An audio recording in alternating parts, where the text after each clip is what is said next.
Express is a runaway train. Ladies and gentlemen, fighting out of Las Vegas, Nevada, here is the skill, the highly regarded Devin the Dream Haney. Bud Crawford is a fight fan, and he's a fight fan's fighter. The NS Express is a runaway train. Ain't no pressure when you built for this. Man down! Round one! The truth hurts! Ladies and gentlemen, presenting the undefeated super flyweight from San Antonio, Texas, Jesse Bam Rodriguez!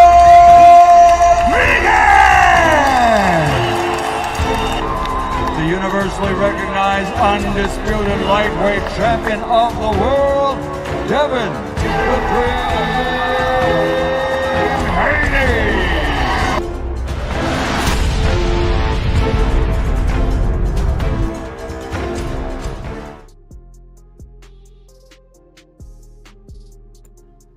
Yo, what up, family? Back with another episode of Rockin' with Right Side, man.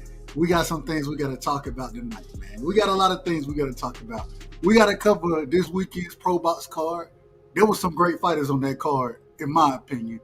Some guys who have potential to be good. We got to talk about Abdullah Mason and Kid Austin.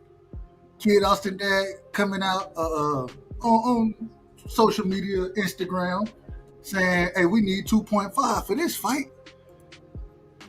I ain't mad at it. I ain't mad. Hey, you gotta fight for your worth, but you might be a little out of order, my brother. We gotta talk about Turkey. Turkey got a 2-for-1 going, man. A 2-for-1, what he calling it? A 2-for-1. If you pay $89.99, you get 2 pay-per-views. That's wild. That's crazy work right there. And we gotta talk about this, man. Mario Barrios confirms that there is somewhat of an offer. I don't know what the offer is, but there is an offer for him and Errol Spence to fight at 47. That's crazy work to me. That's crazy work. We got to talk about all this stuff tonight, man. And then we are, as always, man, any topics that we get into when the panel is open, hey, that's where we go with it, man. Salute to everybody in the chat. We got to do things the right way over here. Y'all already know how it is, how I feel about things. First things first, shout out to my brother in the building, man. Dank Father is in the building. Salute to my brother Dank Father, man. We got my brother in the building, DP Rocker in the building. That's my brother right there. Shout out to my brother DP Rocker in the building. We got the Master Debater, man. The Master Debater. And y'all make sure y'all go sub the free channel, man. Free. Draft next week, I believe. We gonna have. Hey, I don't know what we're gonna do for the draft show. We're gonna have to have our own draft show free. We might have to do that Thursday, probably Thursday, maybe Saturday, or excuse me, maybe Friday. I'm not doing third or 4th through 7. I ain't doing that. So we might have 2 days of draft shows as far as that goes. Shout out to my brother Free. Y'all make sure y'all sub to my brother Free. We got All Things in the building. Salute to my brother All Things, man. Always coming through showing love. Much love and respect. We got, one of the oldest men alive. I say that respectfully. We got my brother Picasso in the building. A veteran. You understand what I'm saying? Came up, gave fantastic knowledge. Our last conspiracy show. Really appreciate that. I believe that was Monday. Shout out to my brother Picasso, man. We got the chairman in the building. Mr. Chairman, what I like to call him. You understand? Shout out to Mr. Chairman, Thomas Hill in the building. Salute to Mr. Chairman, man. Make sure we got my sister, man. This is my sister right here. I got a lot of love for this sister right here. We got Ty in the building. Salute to my sister Ty, man. Much love and respect, sis. You already know what it is. We got my brother in the building. Pay in full. Some call him the boxing fanatic. But damn it, I know him as paid, and I ain't got nothing but love and respect for my brother right there, man.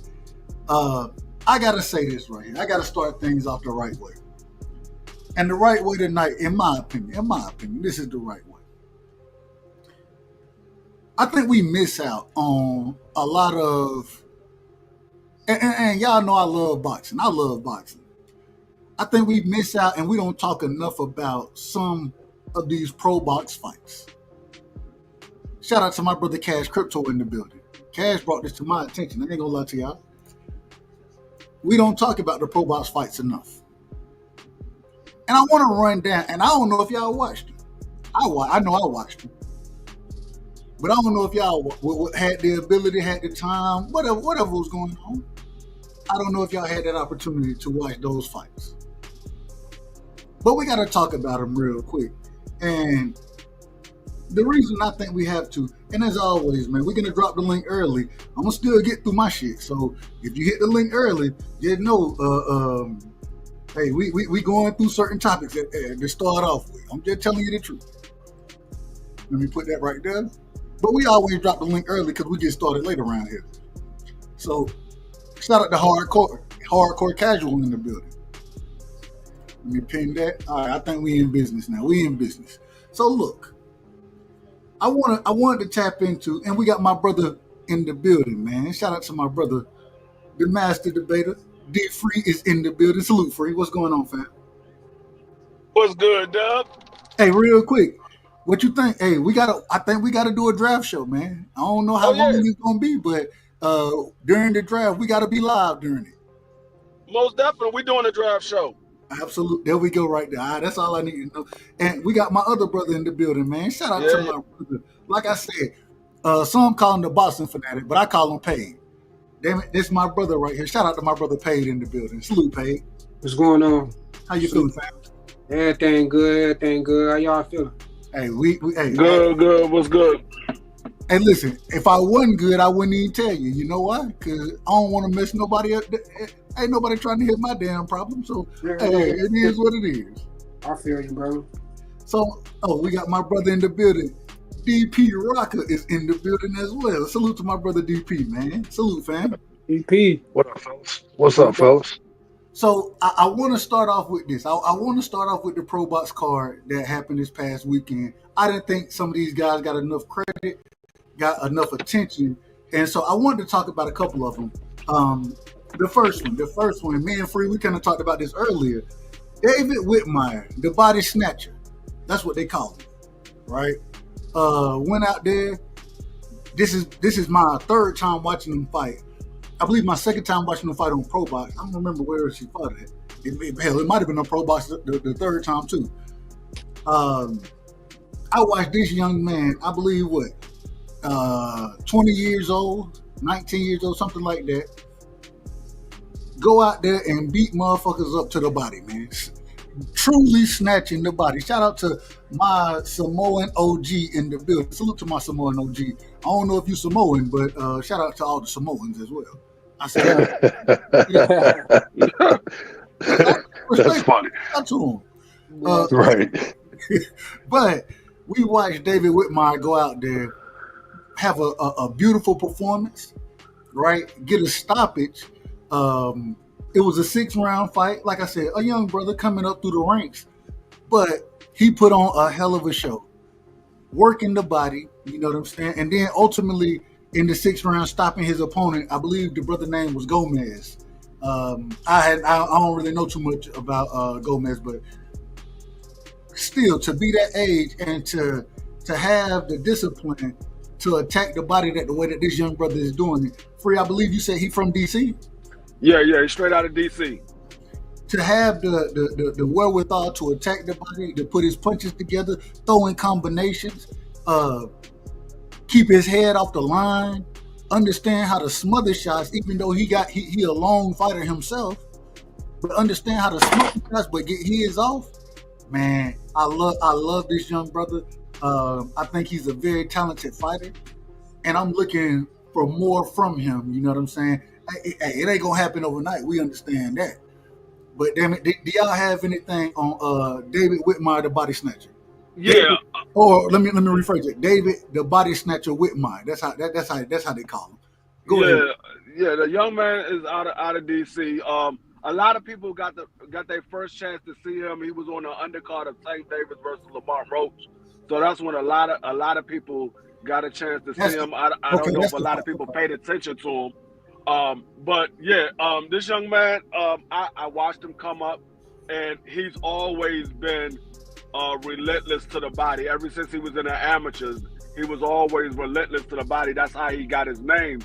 But this young man has a bright future. He's very knowledgeable about the sport. And like you said, he knows how to fight on the inside and smother his opponent's work. Now, the guy Gonzalez, I think his name was, or I think it was Gonzalez. He was supposed to be a show fight for Gonzalez. It was more so a fight, a step-up fight for Whitmire, but it was supposed to be a showcase fight for Gonzalez. Gonzalez was a guy that they was trying to push on Probox, but Whitmire is definitely one of those ones that you got to keep an eye on. This dude, he gonna be something different. He's gonna be something different. We always talk about guys that don't invest in body work. They always like to headhunt. He's not one of those guys. He kind of has that Earl Spence type mentality. Like, he can go up top, but he likes to break his opponent down. And so in the later rounds, he's sitting there as a punching bag. He has that Earl Spence type of mentality, but he's definitely somebody y'all need to keep an eye on. I'm gonna check him out. I never seen him fight. I'm gonna check. Yeah, I was going to say that. Free. You said he was on the undercard of Tank and Roach. Yeah, do this. Go watch. So Probox had a live card this past weekend. Okay, it's on YouTube. Go to Probox and watch that card, and everybody we're talking about is going to be on that card. And I'm just dropping nuggets as far as the up and coming talent that ain't on some of the bigger cards. But at the end of the day, I think Whitmire, man, I think he's special. The other thing I like, even fighting on the inside. Shout out to my sister 2 Cent, man. Y'all make sure y'all go sub to 2 Cent over there, man. She doing a hell of a job, man. Shout out to my sister. Shout out to Dank Father in the building as well.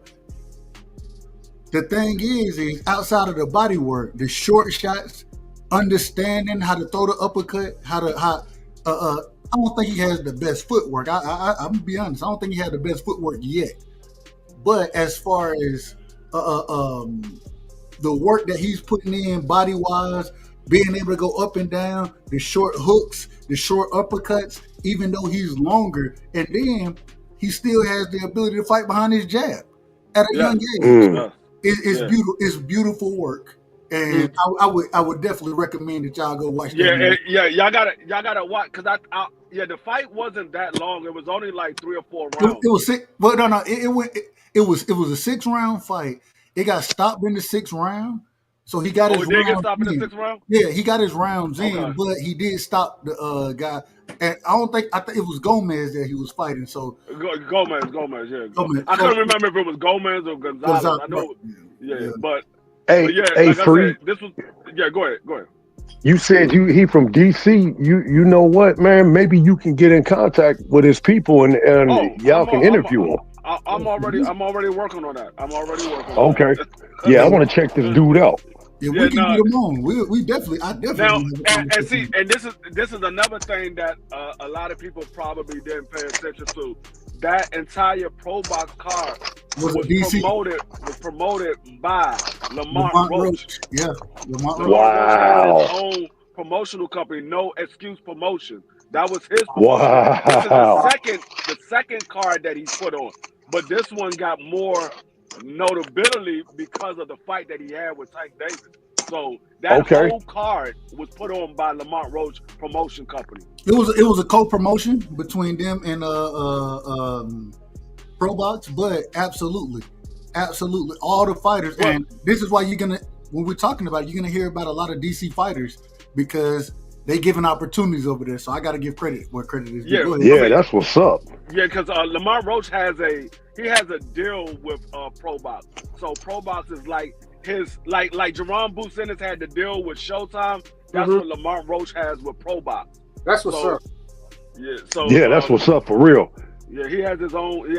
And that was something that I did not know, that he had his own promotional company. I knew that he was fighting for Probox, but I didn't know he had his own promotional company. But like I said, Saturday was a card that was put on, and everybody they when they announced everybody, they said in association with No Excuses Promotion, No which excuses. is Lamont Roach, No Lamont excuses. Roach promotional company. Yep.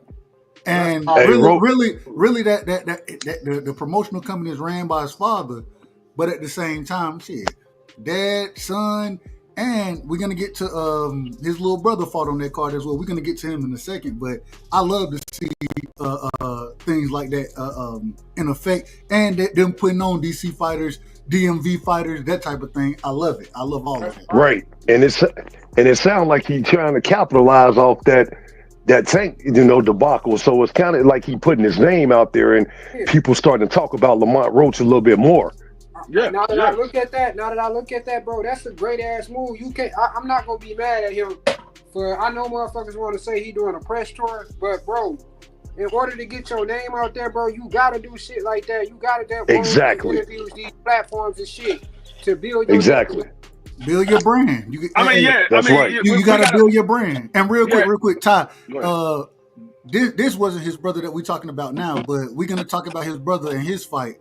We're gonna talk about that soon. That's 2 fights away. Well, 1 or 2 fights away. But go ahead. My apologies. No, I was gonna say, well, and we got to remember, Lamont Roach is not promoted by any top promotional company. Yeah. So he's dealing with Probox, but he's not attached to a top rank or a PBC or Golden Boy or Matchroom. He's not attached to any of them. So yeah, he's gonna do what he got to do to promote his name because nobody else is going to do it for him. So, like I said, I understand what he's doing, but at the same time, you do have a fight that's supposed to be coming up soon. So you better be focused on that fight instead of just trying to out there and promote yourself.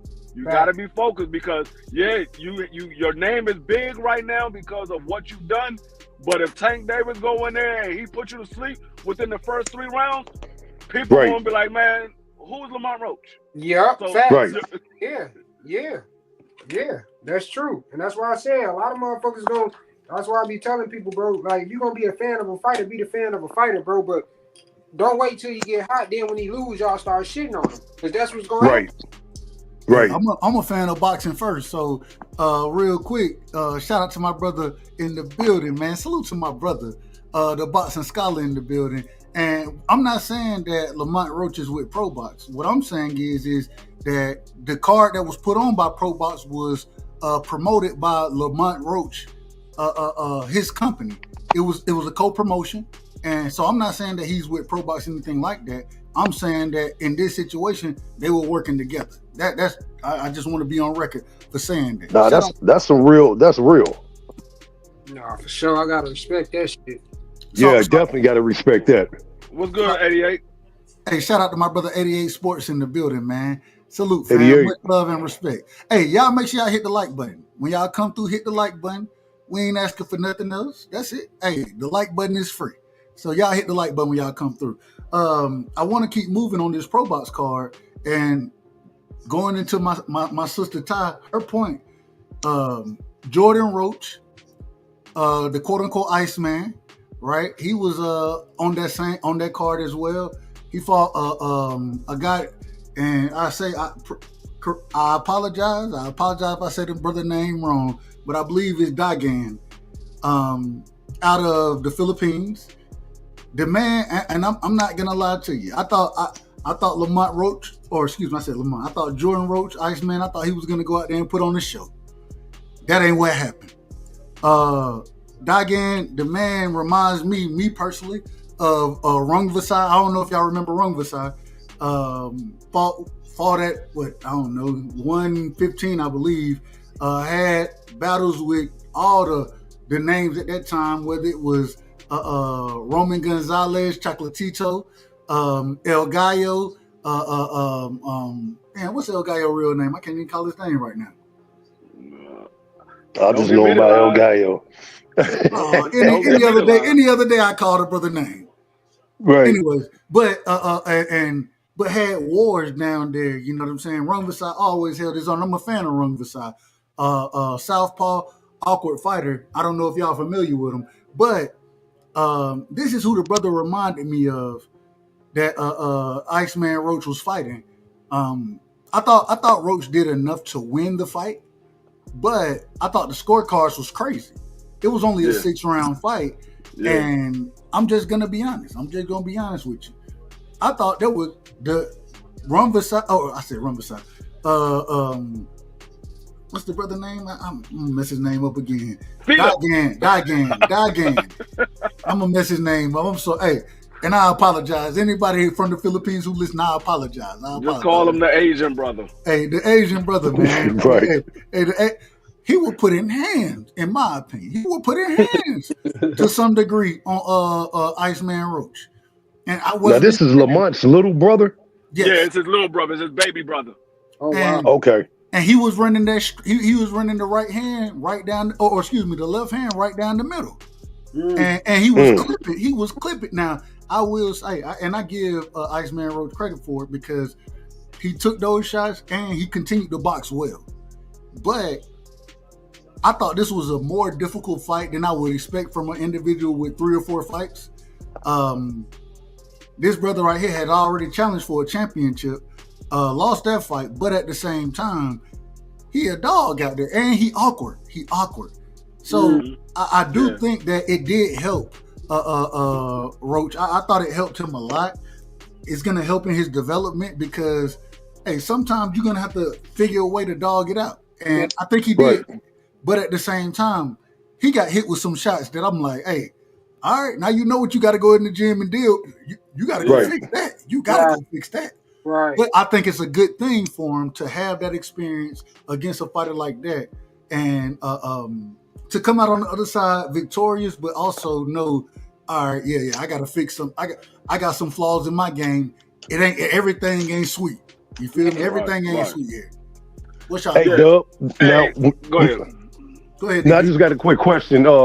And y'all might know this. Was Daddy Roach in the corner? Was Lamont Roach Sr. in the corner? He was? Okay. Yeah. Okay. The thing is, like Dub said, Jordan Roach, he got hit with some shot, and I mean, I know they call him the Iceman, but he almost turned into an ice cube. He was getting hit with some big shots. Like one time, he got hit with a shot. And the man Jordan Roach looked at him like, "Man, did you just hit me?" Hey, but I thought he was hurt at one point in the fight. I thought he got hurt in that fight. That's why I said he almost turned into an ice cube. But he was able to maneuver through the fight and come out with a win. I thought the scorecard was a little crazy too because they had him win every single round. I don't think he won every single round. I definitely didn't think that. But what I will say is he got to work on his head movement. That was what I saw. He didn't have no head movement. That's how he kept. He kept his head straight on the line. Yeah, it was straight up in the air. It was straight up in the air, and it was straight on the line. And I'm like, dog, your brother is a fighter. Your father is a coach. I know you've been in the gym with them since you was a little boy. Since you was a baby. I know you've been in the gym with him since you was a baby because Lamont Roach been fighting since he was a kid. So I know his baby brother has been in the gym since he was a baby. Usually the younger son is the best, or the younger brother picks up everything that the older brother or the older brothers have done and capitalized. He saw the mistakes and they made improvements. But it doesn't seem like he picked up any improvement. It's like he picked up all the wrong things. He gotta correct that immediately because if that Asian dude would have had some power, Jordan Roach probably would have got up off the canvas a couple of times, or he would have been asleep. The only good thing was that Asian dude didn't have no power, so he was able to avoid getting hurt badly and be able to still complete the fight. So he got to work on that. Hey, real quick, man, I gotta say this. Shout out to my brother Teacher in the building. You know what I'm saying? Shout out to Drink More Water in the building. Shout out to Cub Rightside. Now I don't know who Cub Rightside is, but you know you done made it. I'm just gonna tell you the truth. You know you done made it when you got trolls. True trolls. Hold on. I went in. Hold on. So I was like, hold on, who is Cub? I said, let me go look at the brother channel. The brother started the channel April 16th. Well, hold on, let me see. Right. Let me go back. Is that your country brother? Hey, the brother started his channel April 16th, bro. That's today. And it's Cub right side. That's crazy work, man. Shout out to you done made it. Shout out to my brother Cub right side, man. Hey, keep trolling, you my done brother. made it. Hit the like button. Hit the like button, my brother. Hit the like button. That's all we asking. Go ahead, hit the like button, Cub. Cub, hit the like button. Cub right side. You know what? Next is gonna be a laid in full watch instead of paid in full. It's gonna be a laid in full. Exactly. Like it's gonna be a CP rocker next. CP rocker, right? Hey, be free in the building, man. Be free. Be free. Hey, I remember I was in the chat. I think I was on BFTV channel. I was in the chat and there was a D free in the chat. I'm like, no, I'm right here. I can't see Right, yeah. I can see you. I can see you, bro. I can see you, right? Yeah. Right. That's funny. Hey, so now I'm not gonna lie. I gotta go. I want to go to the next fight, and this was my favorite fight of the night. The brother Scarborough Jr. versus Lopez Gala, right? So the brother, I believe Scarborough Jr. once again, I believe from the DMV area. I don't know, 6-7 fights before this. An undefeated fighter. Lopez Gala, also undefeated fighter. And so I'm looking at it, I'm like, okay, man, I think they set my brother Scarborough up, man. This dude is long, he tall, he got the reach, he hooking, you know what I'm saying? Man, I don't know if I like this fight. Shout out to my uncle in the building, man. Uncle Shelton is in the building. We're going to come to you in a second. I'm like, man, I don't know if I really like this fight for Scarborough, right? And you know, I don't give a damn. Hey, I'm gonna just tell you the truth. I'm rooting for the black fighters the majority of the time. You damn right I am. Right. Hey, right. You want to call me biased? Call me biased. That's fine. I ain't got no problem with it. In this situation, I didn't think the brother had a chance to win the fight. I watched this man break Buddy down to the body, and one of the things that I loved is that when he was, instead of, and you know that left hand to the liver, hey, a lot of folks looking for that shot. Shout out to my brother straight from the sunny side, man. Rick Timms is in the building. The sunny side of Houston is in the building. Shout out to the sunny side. OG Rick. What I'm trying to tell you is I'm thinking, man, all right, man, you gotta keep working the body. But what he did that was so smart, outside of that left hook to the liver, he was running it down the middle with the body shots, running it down the middle, hitting the stern, hitting the wind at you, right? He hit, and I thought he could have got a stoppage earlier than he did. I don't know if he really understood how hurt he had. What's the brother name? Lopez Gala. Excuse me. I don't know if he really understood how hurt he had him, but what ended up happening in that fight, and like I said, y'all go back and y'all need to. I would encourage y'all to go watch Probox fights because they ain't easy fights. They matching undefeated fighters with undefeated fighters at 6 fights versus 8 fights. Now we're gonna put y'all in the ring together. I love all of that. That's what's up. But that's good. When this brother, man, he was running it down or start running it down the middle to the body. And then Gala hurt, excuse me, and came with a big overhand right, fake the shot to the body. I told my son, I said, come here, you gotta watch this right here. Look how he going to the body. Look how he set this up. And then that big overhand right landed on the damn temple, and the man was damn near out of there. I thought it was a beautiful fight. A beautiful for a shorter fighter that doesn't have the same amount of reach, you know what I'm saying? Showing how you take shots, how you roll with those shots, how you catch those shots, but then you return and you go to the body. I thought it was beautiful work. Did anybody see it? Does anybody have anything? I didn't even watch that fight because I had went to the Jerome Business card, so I didn't even get a chance to watch that fight. I ain't mad at it. I ain't mad. Go back and watch it. Uncle Shelton, I'm definitely gonna watch it. Uncle Shelton, did you see any of those fights? Oh, the Probox fights? No, I didn't watch none of them. Okay. Give me a second. We're gonna come back to you then. I would tell y'all, man, y'all go watch that fight. It's a perfect way for any young fighter. Show them how you break somebody down and you set them up, because as them body shots continue to land and he take a knee for a second, you know what I'm saying? He take a knee, them arms start to come down. You fake to the body and come with that overhand. It's there all day, but it only came from breaking the brother down. And I thought that Scarborough Jr., I thought he did a hell of a job doing that. And that's another young fighter. Well, I think he actually like 29 or something like that. So he ain't a young fighter, but I think he got a lot of potential in the sport as well, man. I think he got a lot of potential. Moving forward, I wanted and really one of the big fights that night, Big Shot, Steven Big Shot Shaw, right? I saw that knockout. Oh my God!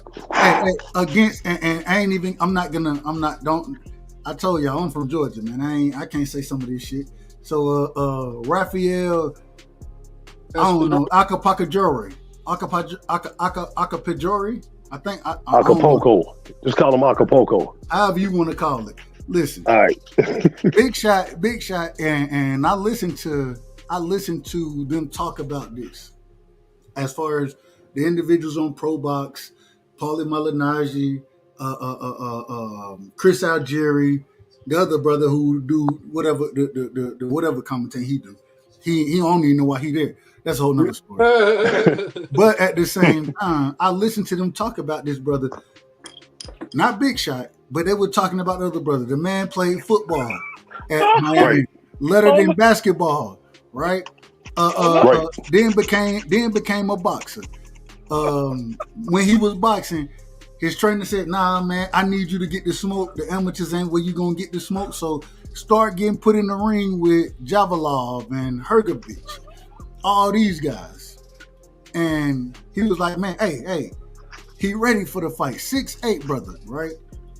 I watched Big Shot come in there, and within 30 seconds, this man done landed the biggest punches. Hey, shout out to Big Shot. Shout out to him. He done landed the biggest punches. Got this man up under the ropes, leg twitching and everything. Yeah. He trying to get up. Listen, I'm talking about the announcers, the doctors, you name them. They like, hold, bro, hold, no, just lay down, man, lay down, man. Yeah. Man, he don't even know what he got. That was pretty. That was pretty. Hey, real quick, Doug, right side. My man, Paid in Payments is in the chat. Shout out to Paid in Payments. Paid done made it. Paid done made it, dog. You can't make this stuff up, man. You can't make it crazy. Paid in Payments. Who has time to troll like this? Hey, Paid in Payments, man. Hit the like button, my brother. Hit the like. Super chat if you want to. You know, we accept all super chats, right? Cash out. Whatever you got going, my brother. That shit is crazy, man. Well, that's what's gonna happen. Hey, it is what it is. Niggas got too much time on day. Yes, they do. But yeah, going back to Big Shot, dog. This fight lasted all of 45 seconds. Like, I heard the pre-interview before the fight. You know how they have the little interview that they did with the guy earlier that day, and Big Shot Shaw said, "Y'all gonna see all of the stuff that I've been telling y'all that I can do." And this man went out there, landed 6 shots, and the fight was over. The dude didn't even get a chance to throw another shot. I mean, he didn't even get a chance to throw one shot. He had his guard up. He got hit with 6 shots, and the fight was over. Man didn't throw a punch. The man didn't throw a punch. I was like, God. I was like, no, you didn't have to do him that dirty. Like this. No, he got hit, and one of his eyes went hot. And I swear he looked like Tevin Farmer. No slight to Tevin Farmer. The man was looking like Tevin Farmer. Damn, he said he looked like Tevin Farmer. No, I laughed so hard because because the right side is the one that instigated it. He's gonna say, keep looking, look what his eye is cocked. No, the eye is cocked. Oh, don't you out of order, Free. You out of order. You out of order. Yeah, you out of order for that one, Free. You talking about the man eye. I didn't instigate anything. I didn't instigate anything. I just told you what I saw. I just told you what I was looking at. That's it. I didn't instigate. I just told you what I seen. The man eyes were separated. I want y'all to go watch the. This is why I'm telling y'all. This is why we had to cover this tonight. Y'all gotta go watch the, and shout out to Probox because and we got boxing coming this weekend. Gabriel Fundora, Charles Conwell. Outside of that, I actually think what's the brother name? What's the brother name that Canelo went up there and beat? Lipinets. No, not Lipinets. At 75. Oh, you talking about Kovalev? Kovalev. I think Kovalev fighting this weekend. So yeah, he is fighting. So hey, y'all make sure if y'all can't catch, hey, y'all go check those fights out. He coming back? Yeah, wow. The Zone got 3 cards this weekend. They got 1 on Friday and 2 on Saturday. And we still don't even. I don't even know who the man fighting. So if you want to call it coming back, I don't know what it is. But I mean, it is what it is. The last fight. Real quick, did anybody have anything on the Big Shot Shaw? And I don't want to say that brother's last name because I'm gonna be. I got a question, man. How come he can't get a title fight, or is where he's at? Like, Big Shot, because I keep hearing his name. How come he ain't like they ain't putting him in there with the big dogs? And Well, he came off because the last time they put him in with the big dogs, he got his ass whooped. That's why he came off of 2 back-to-back losses. So he had a fight with I think he had a fight with F.A. Ajaba, if I'm not mistaken. Yep. It was somebody that he had a fight with, but he, like I said, he came off of 2 back-to-back losses.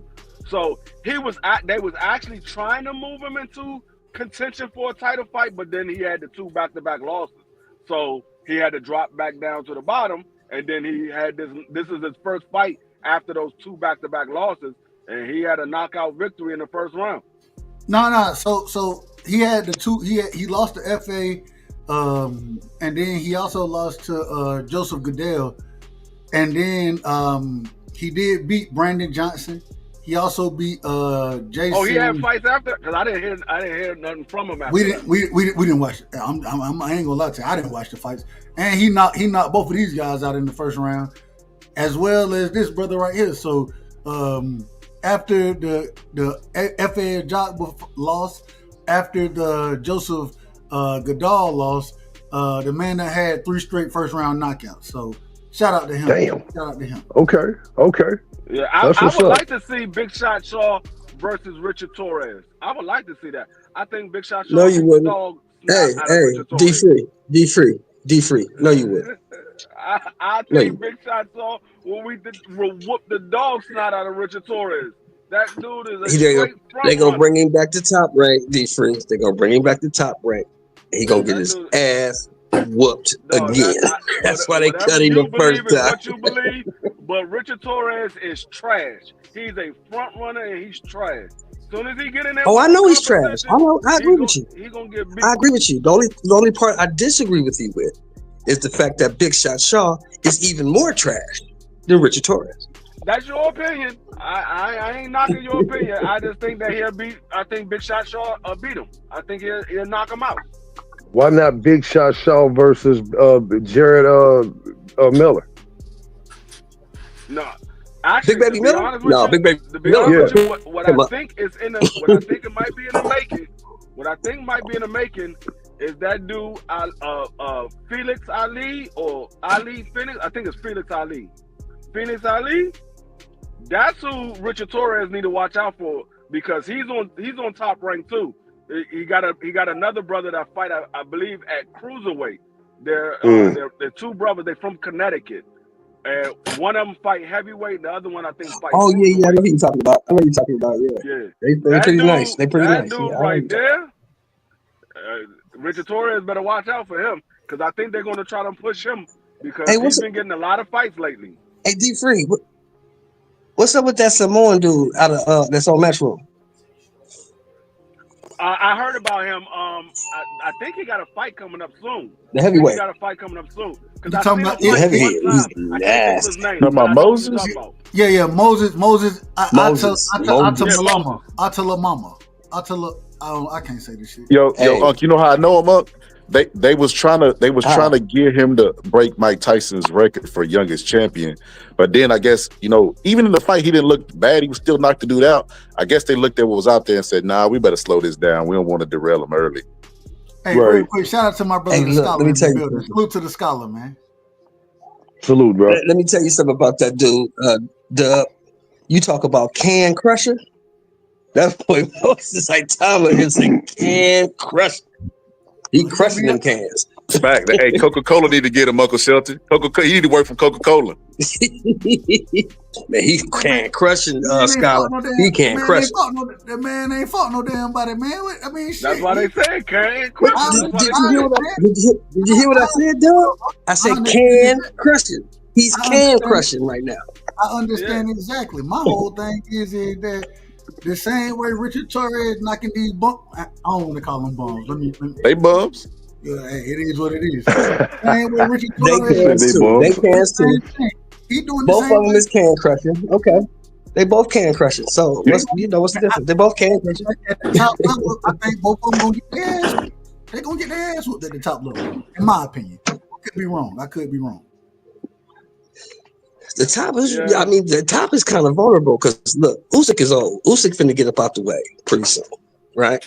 Then you go have Daniel Dubois up there at the top. He's beatable. We know that. We done seen that. Philip Hergovich is damn sure beatable. Hey, real quick. You know who I think of next? What's his name? Ajit Caballero. Caballero is up next. Yeah. He might be. Nobody beats him at heavyweight. He's nice. Nobody beats that guy at heavyweight. But hold on now. Let me just say Hold on, y'all. Don't sleep on Joseph Parker. Not sleep on Joseph Parker. Man, Caballero beat the shit out of Joseph Parker. Yeah, he'll beat him up. So Joseph Parker, look, I'm gonna say this. He went to the same waters that Pacquiao went to. You remember when Pacquiao healed and got strength and shit?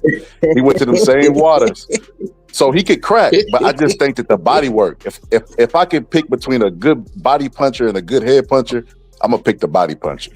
Bro, I watch. Caballero, that's some nasty body work. I watch Caballero break down. Go ahead, I watch him break Javelov down, and I watched him break Big Bang Zane down, and he broke them down to the. I mean, stop both of them to the body. Made Miss Big Zane quit, Dub. I was like, what? The man, he made Zane quit. And even in that fight, the ref was out of order because the Big Bang had caved over. The ref stepped in, did call a knockdown, wasn't a breakup. I don't know what was going on. And the ref was out of order. But still, this man came. He was shocked. Hey, put hands on that man. Put hands on him. Shout out to Caballero, man. We can't be holding these refs. We can't be holding one ref accountable for knockdown, not hold the other ref accountable for not calling knockdown. You know, as we've seen lately, these refs call knockdowns as they see fit. No, that's what we saying. We saw it again. I think it was it last weekend we saw it again where the ref jumped in there and walked the dude all the way to the corner. And was just talking to him. I'm like, what the hell is you doing? He didn't call timeout or nothing. He just walked the dude to the corner. He broke him up, walked into the corner, was talking to him for like 2 seconds, and then went to the other dude, and then went back to him. I'm like, no, what the fuck is you doing? Is it a timeout? Did he get hit in the eye? Was it a head bump? He out of order, man. Hold on. He out of order. That's it. I want to say this, and I'm. Hey, let me ask a question, Dub. Let me ask you a question right quick before you move on. Okay, go ahead. Go ahead. Yeah, my question was this: what's up with this nigga Schofield asking for $2 million? Oh, now you out of order. Now you out of order. We gonna get through it. Let me finish the Probox talk, and then we get in. That's our next topic tonight. I got to hear this because that's some crazy shit right there. That's some crazy work. So after Big Shaq knocked Buddy out, had Buddy shaking under the damn ropes, Jordan White, once again another nigga that I think y'all should follow, put on a spectacular performance. He didn't get the stoppage, but he beat the brother, I believe it's Matisse Romero, beat this nigga pillar to post. You know what I'm saying?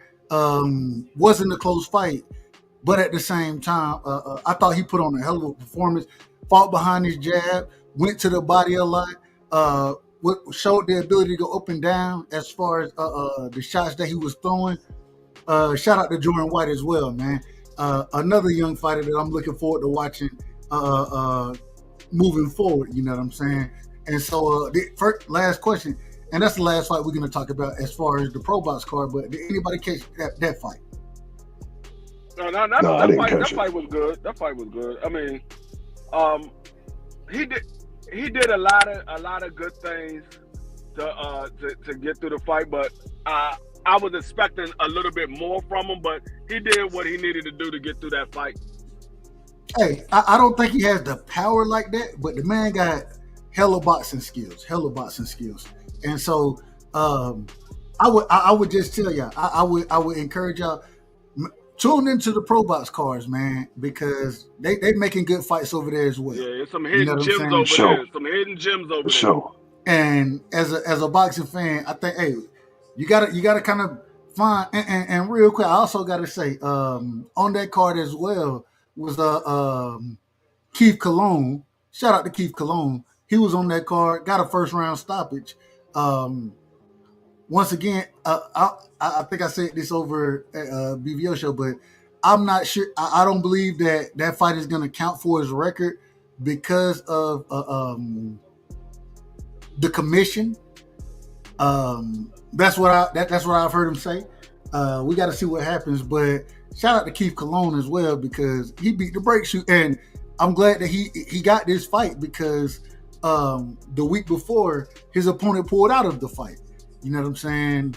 And so for him to get this fight a week later, hey, I ain't got no problem with it. And I want to see that young brother as well, a brilliant young brother, a smart young brother. We've interviewed him before and probably have more interviews with him, but he doing his thing. You know what I'm saying? So shout out to that man. Yeah. The man is in school. I caught that interview. Yeah, and the man is in school right now, college, on the dean's list. Shout out to D Free. Also boxing though, and to when the man is dedicated. You understand what I'm saying? And he doing it the right way, in my personal opinion. Some that once my son get around that age, I want to see you doing it that way. I don't know exactly what it is for you. Whatever you want to do, that's what I'm gonna support you in. But at the same time, get your education and perform at a high level. That's what we're looking for. Real quick, we got 2 super chats real quick. We got Big Dog Willie in the building with the $5 in the super chat. Shout out to my brother Big Dog Willie, man. Big Dog said, breaking news, Tank met with beauticians and bioscientists to figure out how to braid his hair without hair grease. The research is funded by GoFundMe. You out of order, man. Hey, Big Dog Willie. I gotta say, your super chats is getting weirder and weirder. No, hold on, Free. No, they're getting more in depth and more in depth. They're not. Hey, I understand Big Dog thought process. Big Dog, he say, I'm trolling y'all motherfuckers. As long as I have the opportunity to troll you, I'm gonna troll you. We gotta give Big Dog the drop. As always, y'all know what it is. I gotta give Big Dog the drop. Anytime Big Dog bring up hair grease, we have an unwritten agreement. And here we go. So you already know what it is. What happened? I just got my hair done 2 days ago, and she picked grease in my shit. So the shit was like, you know, like when you sweating and things like that, and the grease come in my face, it burnt my eyes type shit. Damn, why y'all booing like I'm saying bullshit? Like, this is real facts. Come on, man. I just got my hair done 2 days ago. Swing the wheel, gone. I just got my... All right, it's that's a minute and 20-second clip, so I can't do the whole thing. But shout out to my brother Big Dog Willie in the building, man. Salute, Big Dog. We got my sister. Y'all make sure y'all go sub to my sister channel, man. 2 Cent Boxing in the building. Salute to my sister 2 Cent. She said, y'all getting that pay-per-view bundle. Hell no. Hey, hold on. And we definitely on that topic tonight, sis. We definitely got to talk about that pay-per-view bundle. Before we move forward, does anybody have anything left on the whole Probox card, anything like that? Anybody got anything left on that? Nah. I will be checking that out though. I didn't even know about them fights, but I definitely will be checking them out for sure. I want to add to Shaw. I didn't get to cook on Shaw before we Go ahead. I wanted to say we got our breaks just a tad bit. The guy that he knocked out, that 6'8" Nigerian. What the fuck is going on with Nigerians? They ain't making a motherfucker like they used to. The motherfuckers, you see a Nigerian, you just know, like, yeah, that motherfucker, yeah, he coming to fight. You know what I mean? Right. Wow. You know he gonna bring that spirit. But I don't know, bro. That African dude, the Nigerian dude, he got knocked out by what was that neck guy named? D-Free, I know you know who I'm talking about. The Russian that used to always crack his neck like Mike Tyson. Oh, you talking about the dude that got stopped by Kabbalah? Yes, that dude knocked that dude silly. So he got a history of getting right. That dude that he knocked out, he knocked the goods, man. We need to see more out of Shaw. I mean, it's a good win. It's a good confidence booster, but Makhmudov. That's it. Weird name. All of them motherfuckers. Mama named him Clay. I'm gonna call him Clay. All them goddamn Florida got some weird ass name. But nah, he did. That's a good win. That's a good victory. But I don't wanna jump the gun based off of what he was in there against. I ain't mad at it. That's a good point. Moving forward, so I gotta ask this question, and we gotta talk about this right here. We definitely gotta have this conversation. We here today, and I don't know if everybody heard it, but Kid Austin's father, Floyd Schofield Senior Jr. is what I'm gonna start calling him, because I believe his father was named Schofield as well. I believe Floyd Schofield, his father was named that. So he's Kid Austin's father, but he's technically a junior. So I'm gonna call him Junior Senior moving forward. We heard Junior Senior come out and say they had been offered the fight with Abdullah Mason. And in response, he said, hey, we accept the fight for $2.5 million. Wait a minute, $2.5 million?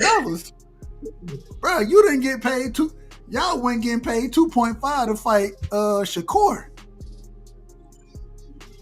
Nigga, you ain't never made 1.5. What are you talking about? Hey, Dub. You know what I want to say? When I heard that, I started thinking about Bernie Mac. Who you think you is? Kid Capri? Oh, you must be Jimmy Walker. You ain't nothing. I got a contract that said you do what I tell you to. That's what I thought when I heard that. I was like, what the fuck you think it is? No, what I want to know is, where is all of the Brian Norman fans? Because y'all need to be going at that dude. I was like, hold up. This nigga asking for 2.5 against Abdullah Mason, and y'all calling us a duck? Nah, that nigga's a duck. That's who's the duck. Abdullah Mason is a prospect. Abdullah Mason has never made $100,000 in any of his fights. You asking for 2.5 against Abdullah Mason? Come on, man. That man don't want to fight. Why would you real quick, why would you even pay attention to that goofy ass dude? That dude is a goofy, man. I gotta say this real quick. I gotta say this. So I was about to play the video, right? So I go over and pull up Kid Austin. I pull up his Instagram. That's where the video was dropped at. And I can find the video if I need to. But I go over there and get what? The video ain't there no more. It ain't there no more. They know they out of order. Yeah, I heard they took it down. They know they out of order. What's y'all thoughts on asking for $2.5 million to fight Abdullah Mason, man? You know what? This is how I look at it, man. First of all, you can't take dudes seriously. Second of all, he know he ain't gonna get 2.5. I think he threw that out there just to see if they could meet in the middle. I think what it hurt him more than anything, man, is him pulling out that Shakur fight. You know what I'm saying? So I don't think we can look at him serious like, yeah, right, motherfucker, you know, try again. You know what I'm saying? You ain't getting 2.5. You might not even get a meal for real, you know? So I mean, I think he was just bullshit, man. And I guess allegedly he said he was just, talking shit or whatever. But um, more importantly, do y'all think that fight is gonna get made though? No, Hell no. Not for Hell no no. 2.5. Hell no. No, Not I for, ain't even talking not for about 2.5. free. Hold on, I ain't free. even Hold on, Without the free. money. Not for hold 500,000. on, y'all out of order. Y'all out of order. We got They're to be not in making order. that fight for 500,000, man. They're not making that fight. No, they Well, not getting. that's He Both them not niggas getting take a. 100 grand. Both of y'all He take not. 100 grand and we'll think about it. Yeah, dog. He's not getting $1 million for that fight. Dog. Abdullah Mason is a prospect. right. He's a prospect. Now, yeah, he's ranked at like number 6 or number 7 in certain sanctioning bodies, but he is a prospect. Like I said, Abdullah Mason hasn't cleared $100,000 in a single fight, and you expect Right. to get 2.5. You're not getting $1 million. You would have been better off saying, "Hey, can I get 500,000 for the fight? Maybe we could talk." But you said 2.5. Right. Now maybe they give you 500,000 because based off of your name, not based off of Abdullah Mason's name. Cut it out. Based off, D-Free, I'm just cut that saying out. maybe. I'm saying maybe. Cut that out. You ain't giving neither one of them niggas no So real quick, 500,000. real quick. Hold on. So I real know quick, he's not. I wanna play the video real quick. We're gonna play it the right way so YouTube don't you know what I'm saying, take us out of there. But I Right. want to play this video real quick, and I just want y'all to hear what the brother says. And I said, man, this is crazy work right here. And shout out to 2 Cent. 2 Cent, you're right.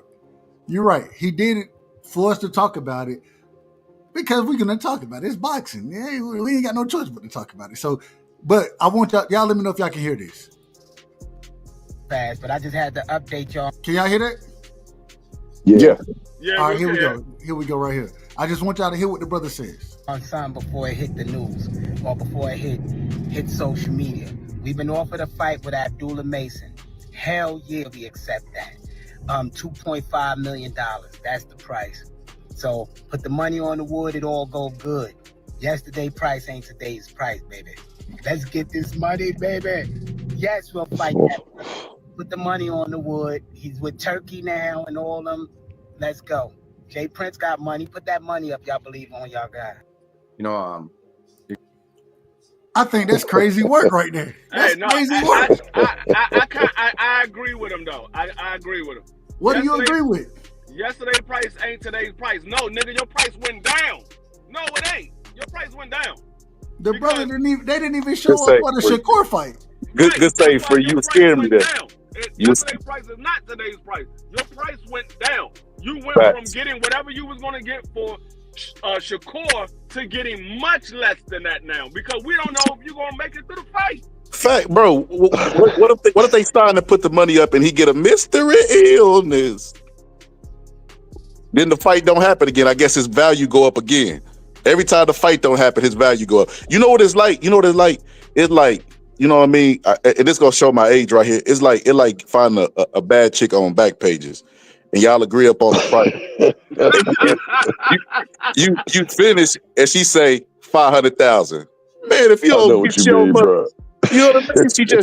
They just shooting for anything at this point, hoping that you either say no because they know you're not gonna say yes. Hopefully, maybe they start high and meet you somewhere down there. I don't know it's stupid to me. Anytime somebody goes to YouTube to negotiate, they don't want to negotiate for real. Hey, I gotta take my hat off to Schofield. But that nigga smoking dick. Let me ask you a question. Hold on. You out of order? Let Pay say it again. You say he's smoking. I gotta take my hat off to the man, bro. But that nigga smoking dick. Did you say smoking dick? No homo, bro. No homo. He's smoking dick, bro. Shout out to my sister in the building, man. Hey, I don't know if I've ever heard that terminology. I'm gonna be honest with you. I ain't never heard that. Smoking. Hey, let me ask you a question, man. Hold on. I got you. Don't feel free to enter the chat, Dub. Say, ask Devin, ask your. Hold on, somebody's spitting up there. Hey, shout out to my sister Ty in the building, man. With the $5 in the super chat, she said, Kid Schofield last purse was $20K. If he don't sit his ass down, tell me. Hold on. Let me finish, man. Damn. Tell me you ducking smoke without telling me you ducking smoke.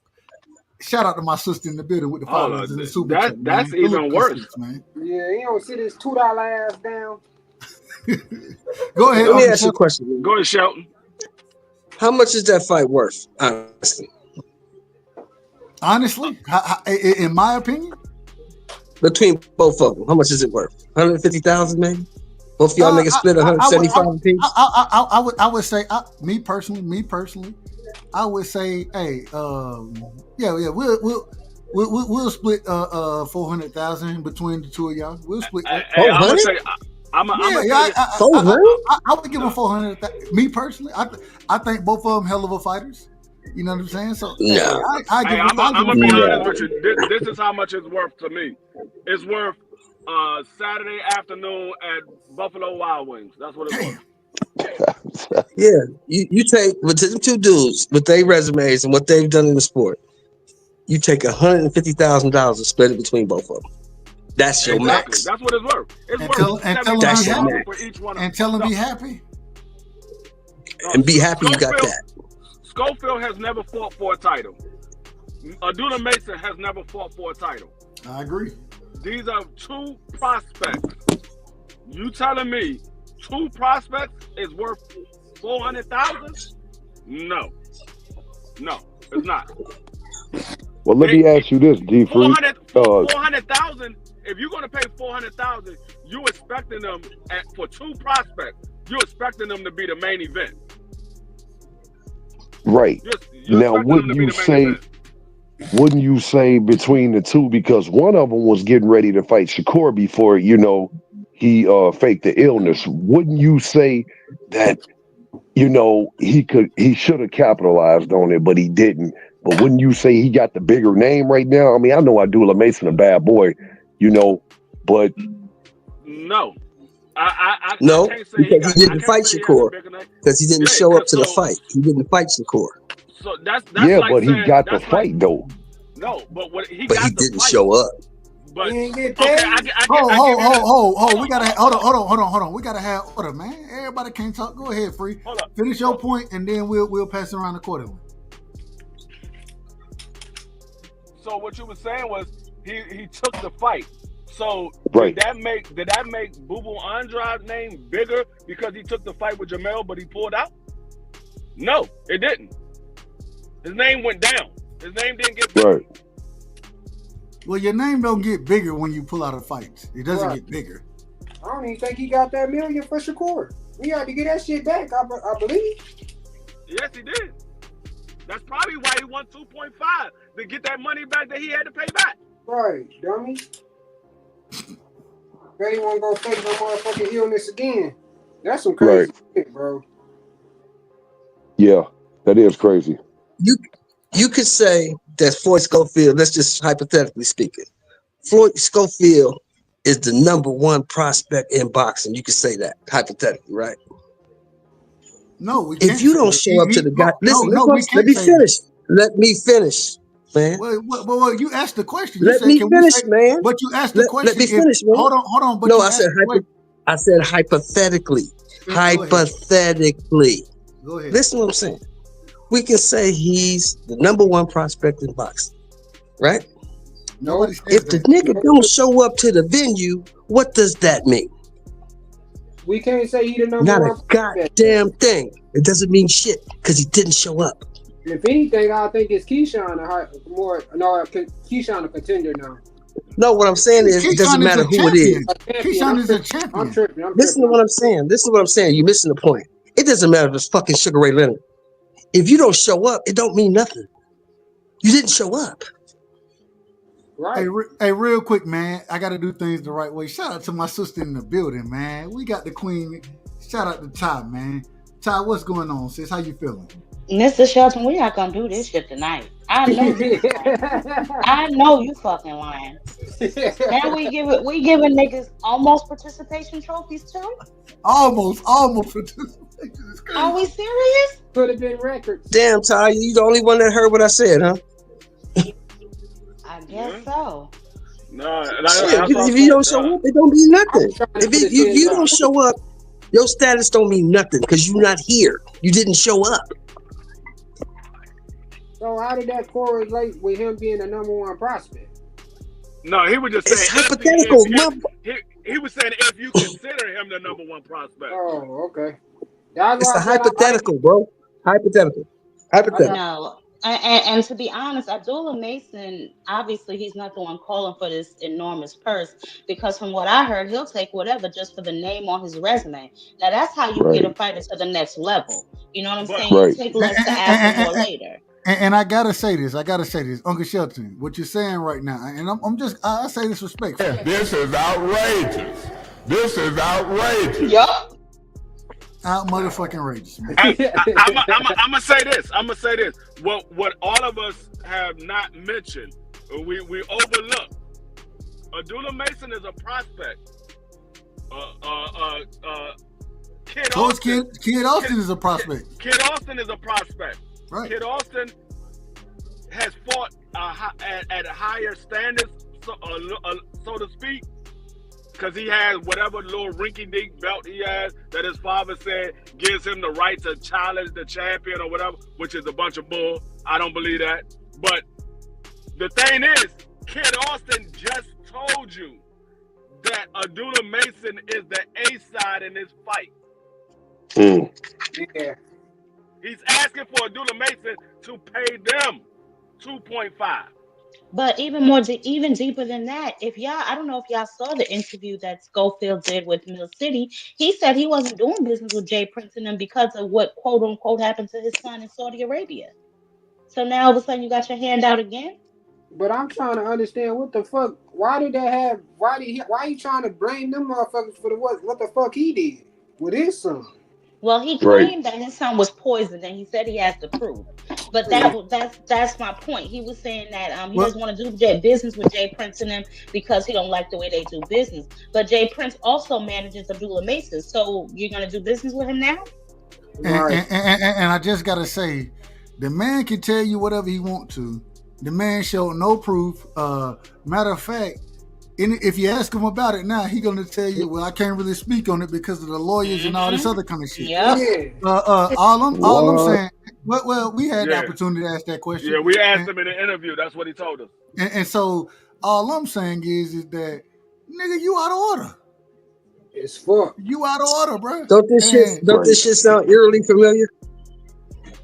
Break it down. That I don't know, Zeb, if you took that clip from what I posted in the chat, but I got another one too of Abdullah Mason basically speaking on it, and from Kid Schofield saying before, like, oh, he'd rather fight Keyshawn or something like that, or he'd rather Abdullah fight Keyshawn than him fight him.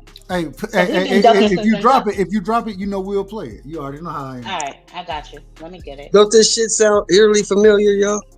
Yeah. Didn't we have another nigga 5 years ago say he had proof and we ain't seen it yet? Who said that? Who said that? Who you talking about? Come on, man. But Nigga say he had proof that. Just tell us so it ain't no. Just tell us so. He had proof of the egg weights. Listen, he had proof of the egg weights. He had proof that his water was spiked. Deontay Wilder. Thank you. That was 5 years ago. Make it easy, so we ain't gotta go through the whole guessing game. He did have a lump on the side of his shit, bro. Like that. Look. Where's the proof? Yeah, come on, man. And we ain't getting ready to sit up there and start capping for no racist, man. Move on. No, for real. Where's the proof?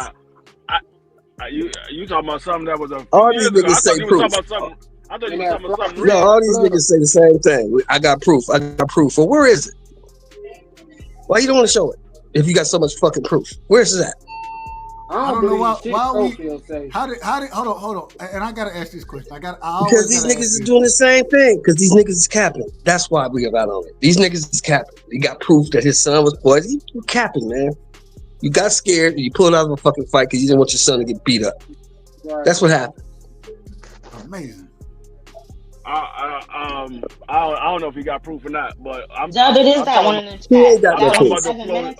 the Floyd Schofield. Oh, real quick. Go say it again, Ty. That if that's the one that you took out the chat, that's it. That one is 7 minutes and some change. Yeah. All right. Let me find it. You just, you know what? I should have did that for you. I'm sorry. Let me go ahead and look at it and see where he started talking about it, and then I'll let you know. All right, bet. Just drop the time step in there, and we'll pull it up accordingly. Go ahead, y'all. Y'all go ahead.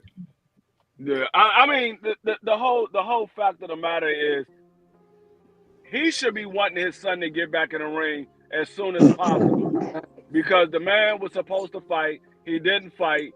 He's been out of the ring for more than a year now, so he should be trying to get back in the ring as soon as possible. I mean, you was offered a fight for Abdullah Mason. You said, hell yeah, we'll take the fight, and then you're gonna throw on top of it, oh, we take 2.5. Our price. The hell? What's up, man? Did you ask for 2.5 to fight Shakur? No, you didn't. Exactly. That shit crazy. Talking about yesterday price ain't today price. No, nigga, yesterday price ain't today price. But that was a champion. You didn't ask him for 2.5. Exactly. Now I will say, and I ain't here to defend nobody. I will say, Kid Austin, his last fight against Tellez. What's the brother last name? Gilleron or some shit. Gilleron, I don't know. I believe that was in like September, October, November. One of them, somewhere around that time last year. So I don't think that he's been out the ring a year. It's going to be a year because he ain't making no fight no time soon. All right, I got you, sis. I got you. My sister, she just told me. She said, "Start at 4 minutes." Let me pull it. Let me pull it back up. Go into the 4 minute. His last fight was in November of last year. Yeah. So he ain't been out the ring a year yet. But all right, here we go. So we're gonna start it at the 3:45 mark. This is Abdullah. I said the 4 minutes because it started like 4:01, 4:02. So I wanted to give you because it's before it's Abdullah talking about the fight, and then it's like Schofield saying whatever he's saying about it. It's basically a compilation. Okay, here we go. So I just want you to hear his part so you can hear it, you know what I mean? All right, let me do it this way. Give me 1 second. I gotta always be in order. All right, we got that going. Let me do that. Let me do this. All right, here we go. So y'all let me know if y'all can hear this. And this is Abdullah Mason responding, right, accordingly, in my personal opinion. I believe that's what it is, sis, but we're going to find out. Here we go. Yeah, that's that. You still remember that sparring session? Was it? Yeah, for sure. I know that there's a lot of like propositions. Granted, if you fought like William Zepeda, that would get you like the Shakur Stevenson fight. But seeing that if that fight with Shakur and William may happen, how does that work with you? Do you think that you'll get Shakur right away, or would you have to do something? If Zepeda's the way to go, then that's the one I got to get out the way. If it's whoever, I'm just here to fight the best. Get all. He has a title in my division. Why wouldn't I not want to fight him? I have to ask because he propositioned Abdullah Mason as a potential. Would you guys do that? Abdullah Mason fight? Take for Mason, like I said, for me to get Shakur. So be it. We told them the email. They didn't send a contract yet, so that's on them. We did our part. You think? Now the man just said they didn't. We told them send a contract. They didn't do their part. But now we all know that the contract has been sent. Yeah. And now we also know that you're coming out saying instead of it being according to what this shout out to Kid Austin, and I always say, hey, father, and we got to do a show. We got to do a show on fathers in boxing, man. We got to do a show on this because I got a lot of thoughts on that as well. But in this situation, we hear the brother say, hey, I don't give a damn. He trying to get the Shakur. According to him, he trying to get the Shakur. If it take Abdullah, I'm trying to get there, right? That's what he says. So now, my thing is, well, damn, we heard what your father said. Who do we believe? Do we believe you, the fighter, or do we believe your father? And one thing, and we're not going to do it tonight. Matter of fact, this might be tomorrow night's show. Is fathers in boxing? That's probably going to be tomorrow. Well, hold on, because Drink More Water said that's old clips that Fight Hype pieced together to capitalize on this moment. So he stuck them behind what Senior said today. Is that what Drink More Water is saying? Because that was posted today. Or was it posted yesterday? It was posted whenever he said it was posted 7 hours ago, according to Fight Hype. But so I will say now I do understand they clip shit together, and the reason we know that is because it started off with Abdullah, and then it went to Kid Austin. So I can't say if I don't know the time frame of the interview. I don't know that, so don't get me the line. I'm just telling you, don't get me the line out here. It is what it is. All I'm saying is that. Well, the bottom line is he on wax saying, you know what I'm saying, whatever it is he's saying. That's why they need to be careful with these cameras and what they say. You know what I'm saying? Because it can always come back to bite you. It's the worst thing. It's the worst thing a fighter can have in front of him. A camera and a microphone. Niggas start talking crazy. Yeah, facts. I mean, yeah, fighters get caught up on that all the time. They said something 4 years ago, and then they bring it up according to what they said today. So it happens all the time. But like I said, my whole thing is I'm just trying to figure out what in his mind frame thought he was gonna be in the right to ask for 2.5 against a guy and a prospect like Abdullah Mason when you had a fight with a guy who's much more known in Shakur Stevenson, who had a title or who has a title, and you didn't ask for 2.5 to fight that fight. Exactly. That's free. Yeah, that's free. That's free. Yeah, my bad. Yeah, let me bring y'all back up. My bad. Hold on. Let me fix it. I'll bring y'all back up the right way. I apologize. No, I just want to make sure. I mean, I agree. I just wanted to say that, but I definitely agree, and I feel like when they do stuff like that, that's like a blatant way of ducking a fight. And you heard him in the video say, what did he say? Jay Prince got it. Hold up, ain't they on Top Rank or whatever? Like, when now we asking managers and the street hustlers to pay your purses? Right. I think he's in there because Abdullah is attached to Jay Prince. Yeah, he's saying that. He's saying that against Jay Prince, but Jay Prince doesn't pay for that's what I'm saying. Fighters fight. Yeah. That's what I'm saying. He just get money from the fighter. He don't pay for the fight. The promotional company or the network pay for the fight. So Jay Prince. Now, I mean, if you want to do that, that's fine. That's fine if the manager wants to put the money up. But the chances of a manager putting the money up is slim to none. Facts. So I mean, when people say, "Oh, they price they step out," here's a clear evidence of a price out. Because you asking for 2.5 with a guy who's never headlined a card, never fought a main event, and he is considered a prospect who's relatively unknown. Has he even fought a 10-rounder yet? Yeah, he fought as a co-main. He done fought a couple. Yeah, he fought as a co-main, but he's never been a main event. But he's still relatively unknown, unless you are a boxing diehard. You don't know who Abdullah Mason is. Right. Unless you live in Ohio, you don't know who he is. Yeah, the only casuals that probably know who Abdullah Mason is somebody that hear us talking about him, or the people that's in Cleveland. Those are the only ones that know who Abdullah Mason is as a casual. Or anybody who, you know what I'm saying, watches a Keyshawn Davis card, because he's always on the undercard of his fight. I mean, he's doing the right thing by getting his name out there. The boy fights every other damn month. You know what I'm saying? So he's definitely building his name, and I don't have a problem with that.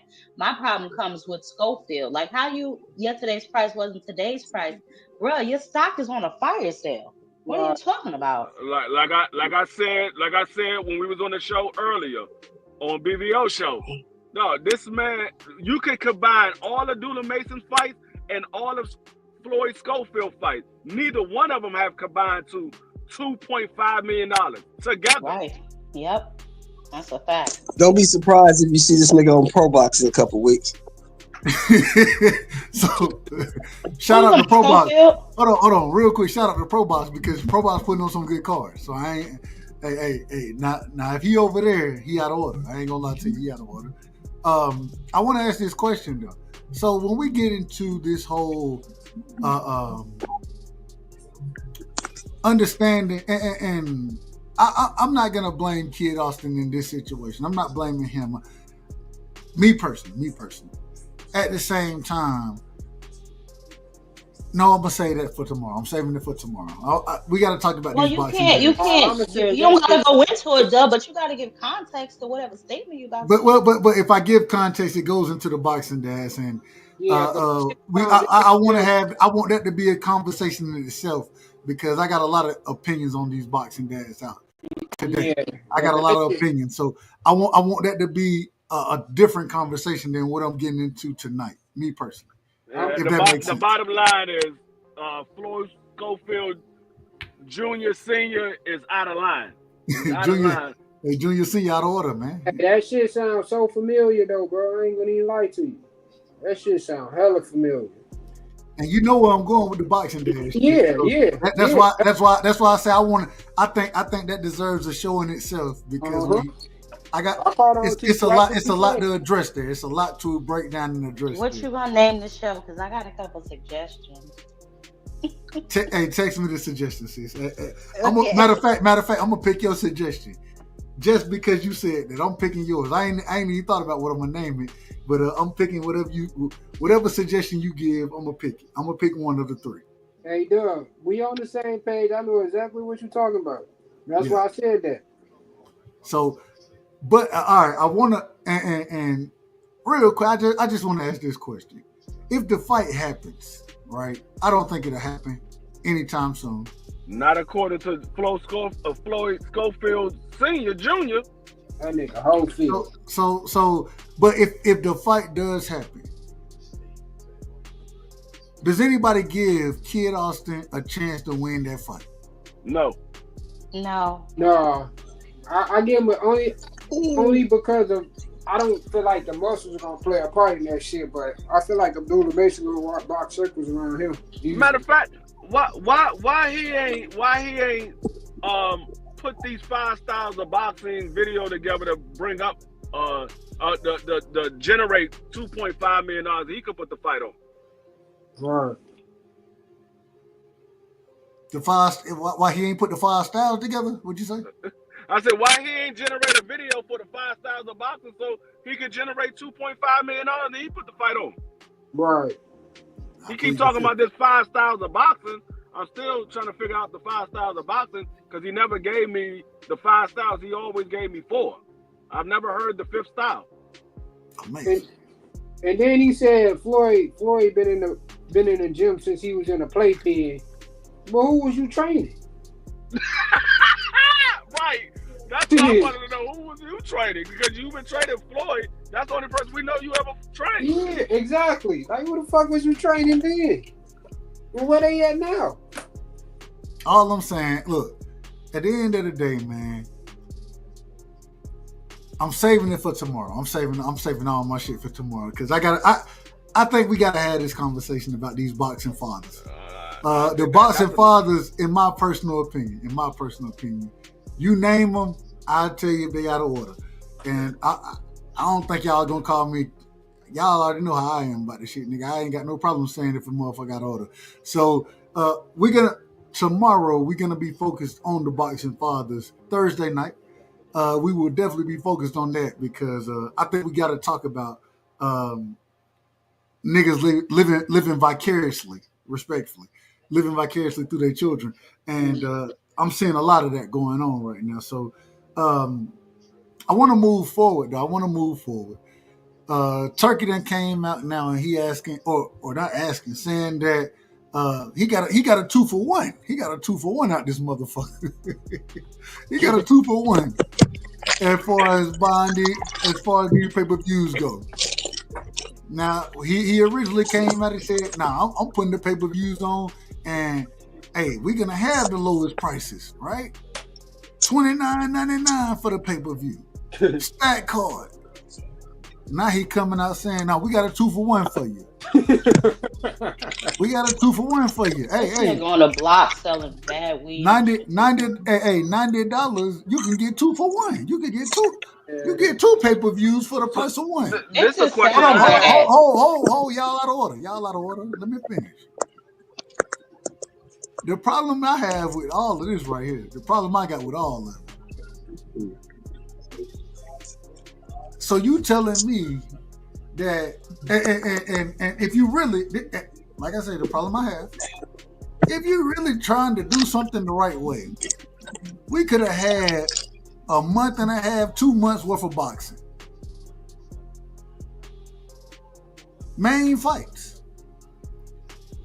Ryan and I don't know if Ryan, I say that respectfully to Rolly Romero, Ryan and Rolly could headline a card. Devin and Ramirez could headline a card. Tio and Barbosa could headline a card. We know Canelo gonna headline one. We know that Inoue gonna headline one. That's 5 weeks of fighting. And now what you telling me, after saying that we ain't raising prices, matter of fact, we trying to give boxing fans what they want. We gonna bring we bringing it we bringing the price down, and we're gonna make it affordable for everybody. Now we got 2-for-1s going on. That nigga selling bad dope. That nigga on that Walmart special. He selling bad dope. He on the way out. He on his way out the game. Can somebody make it make sense first? And as always, shout out to the queens in the building. I got to go to my sister first, and then we're gonna pass it around. Ty, can you make that make sense? No. Only thing that I can say is that Turkey obviously has no business acumen whatsoever. I mean, that's obvious by the moves that he's been making. But y'all are forgetting something. It's the card, plus you got to have the zone. So if you don't have the zone, you got to buy the zone, and then you got to buy the card. I'm getting ready to cancel the zone. I ain't gonna lie to you. I'm getting ready to cancel it. Look, I didn't cancel mine just yet because I was like, oh wait, am I gonna buy this card? So I'm still on the fence. I'm only buying one. Damn. We're not doing 2. We just not gonna do that. But yeah, I meant to cancel the zone too because they charged me twice last month. Do you care to see Canelo and William Skull? Do you care to see that fight? Nah. I'm gonna buy the Ryan card because I want to see that fight and I want to see how Devin looks back in the ring after being gone for so long. Canelo, I don't really care nothing about what he got going on. And then don't they put the fights directly on TV the next day for free? Nah. They don't. Oh, is that ESPN? It's one of them that does that. ESPN do that.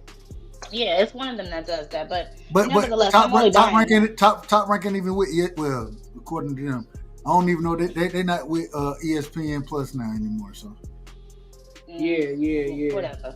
I'm only buying one. I don't care about Canelo.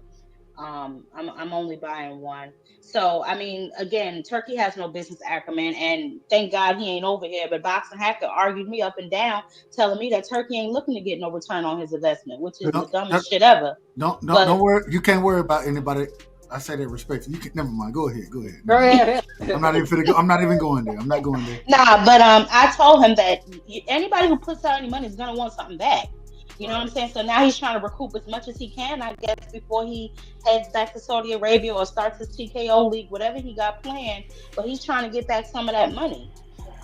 So I mean, good luck to him. Good luck to him. That's all I have to say. And I'm tired of Turkey Rag. He ain't recouping it. He ain't recouping it having no private ass event like they circus monkeys. It's an invite only 300 people. Still don't nobody know where it's gonna be held. I mean, it's just stupid. No promotion. This garbage. Yeah, I'm getting tired of Turkey Raggedy ass, bro. You gotta go. That nigga. I mean, to answer your question, Dub, no, I can't make sense of it. But the question that I have is, who gets credit for the pay-per-view? Does Canelo get credit for it, or does Ryan and Rolly get credit for it? Damn, I didn't even think about that shit either. That's crazy, D. That's a good question. Who gets credit for the pay-per-view? Or do they split it in half? Hey, half of them go to Canelo, the other half go to Ryan and Rolly. I watched them give Shakur. I watched them give Shakur credit for Bilbao and Baturbia. No, the fuck we didn't. No, I'm not saying. I'm saying. You tell me you ain't hear that argument. I watched them get credit for that. So I saw it in real time. Shakur was so happy on his little export thing. I have no clue how the pay-per-view. I don't understand any of it. I don't understand it. Wait a minute. Hold on. Stop. I just heard something. So y'all trying to tell me that Ryan Garcia versus Rolly Romero is must-see TV? I'm not saying it's more must-see TV than Canelo versus Skull. We're doing a versus, right? By far. So really? I think the card is better. But ain't nobody checking for Ryan Garcia or Rolly Romero. That's cap. You just said the card is better. So that makes the point. The card is better. No, that shit cap though, bro. It's a lot of people looking. They got history. It's a lot of people looking forward to that fight. Especially, ain't real boxing fans ain't looking forward to that fight, bro. You don't think so? Hell no. Hell no. You know what's gonna? I'm buying it because I want to see how Devin looks after his time back, and I don't mind That's why. watching Ryan. You know what I'm saying? But if we had to do I want to see T.O. and Barbosa. I want to see T.O. I want to see T.O. and Barbosa. I want to see Devin and Ramirez. I do not give a damn about no Ryan and no Rolly Romero. Yeah, I don't particularly care about Ryan and Rolly neither. I believe that fight is going to end early. I don't particularly care about the fight. The main fight that I want to see, is T.O. versus Barbosa. The other fight that I'm intrigued to see is how Devin looks against Jose Ramirez, especially since now that Devin has said that he wants to move to a full 147, and Jose Ramirez said he has no problem with that. So I want to see. And you know, Devin, they got Sugar Shane Mosley in the camp now too. Ho, man, y'all, hey, and we going to. Y'all know I love Devin, and I don't give a damn if the man get knocked out for the rest of his fights. I'm still gonna support that young brother. Hey, I fuck with. I don't give a damn about that. Work, brother. Hey, over Shakur, I fuck with Devin fighting style, bro. Over Shakur is for sure. I don't give a damn about none of it. I think Devin do it the right way. That's my opinion. Yeah. Okay. He'll definitely sit down and fight for sure. But my thing is this, and I'm glad Uncle Shelton brought that up. Outside of just the pay-per-view, going into what Devin got going on now, bringing in Mosley, right? I don't think he's gonna be. Bill gonna be the trainer regardless, in my opinion. Bill wants the clout regardless. Bill ain't training shit. Well, we what it is Bill. Bill was listening to you. He was listening to you, and Bill got another set of eyes in the camp. That's all it is. Shane is tweaking some things. Bill got another set of eyes over there. That's what he needed. Can I at least get my opening statement off on my own damn shit? Nigga, you take an hour. You go around in circles. Hurry up. I sure a motherfucker take an hour out this motherfucker. If that's what we want to do, I'll show you taking an hour. This is outrageous. Nigga, I don't give a fuck if you put me the background for 10 years. You take too fucking long. Hurry up. Outrageous. This is outrageous. Damn. It's a bunch of bull. Okay, The fuck is wrong with you people? Who raised you? No. Rough on him now. No, he needs to know. Okay. He's always crying. Stop fucking crying, Uncle Shelton. Stop fucking crying.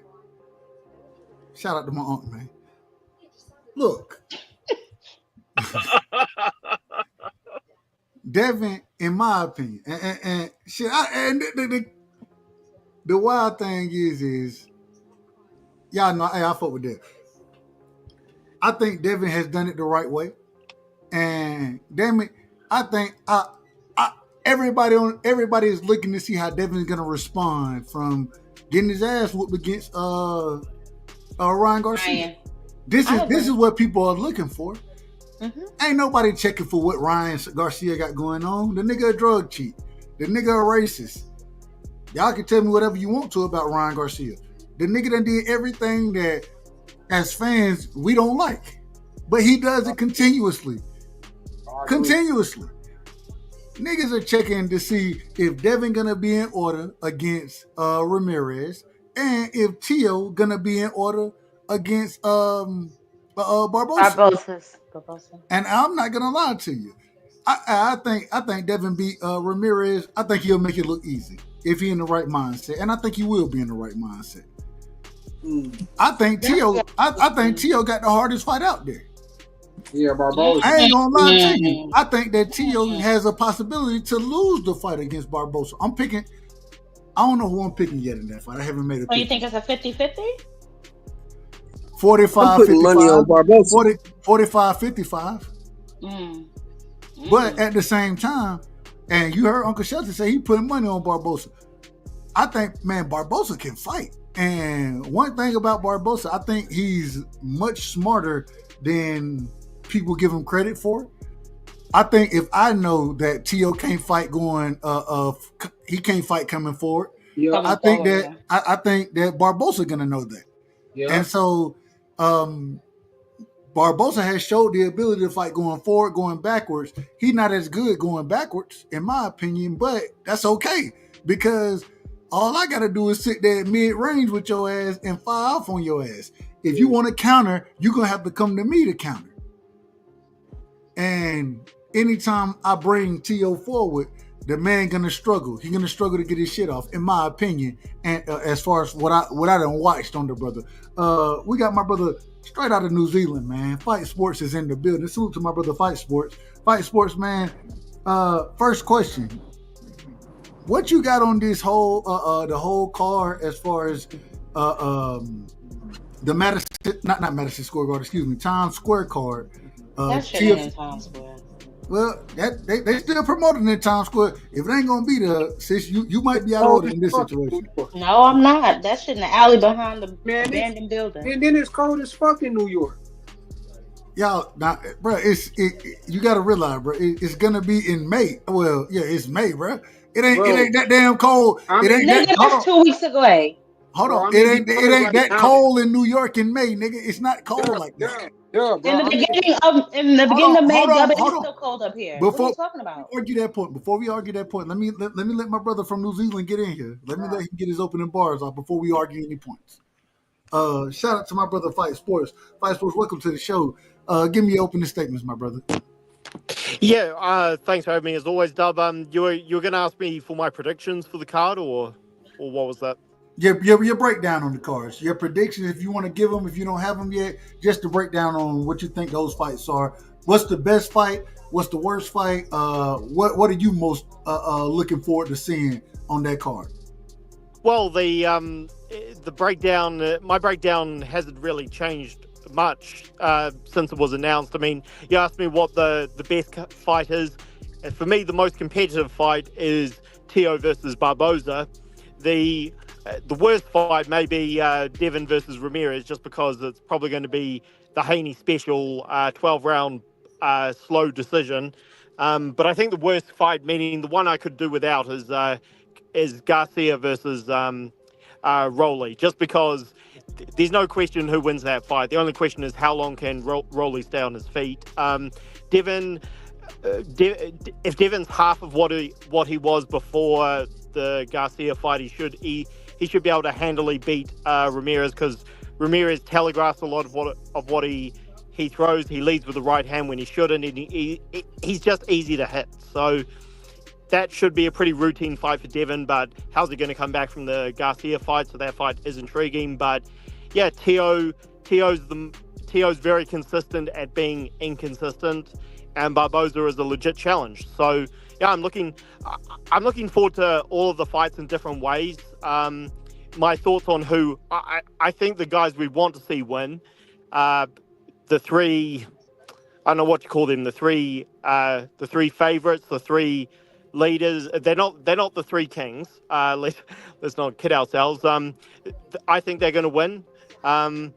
So yeah, I'm interested in the card still. Those are my thoughts on who wins. Ty, I heard you giving Turki a bit of a hard talking to about him not promoting the card and his limits on the sport. I mean, we're seeing this with Turki. He came in guns blazing, all smiles, and now we're starting to see his limitations and what he can bring to the sport, and when things don't go his way, how he deals with it. Yeah, no, but to Fight Sports, to go back though, the original question was, are you buying the single card or are you going to do the double? And if not the double, then which one do you see more value in? I believe that was the original question, right, Dub? Absolutely. Okay. Right. Yeah, I would. I've tried doubling before and it hasn't worked because I go from one fight to the other fight immediately, or one event to the other event immediately. So, no, I'll go with the Times Square card. Well, they're actually on 2 different days. So one is May 2nd and one is May 3rd. So it's Friday. It's Friday, Saturday, Sunday. Sorry, as far as the fights go, it's Friday, Saturday, Sunday. It'll be Devin. Or excuse me. Well, no, it's just Saturday and Sunday, if I'm not mistaken. Because no. I got it. No, I got you, sis. It's Friday. So the Devin, Ramirez, Ryan Rowley, and Tio Barbosa. That's on Friday. William Skull versus Canelo is Saturday, and then Inoue will be on. Hell, I don't even know who Inoue is fighting.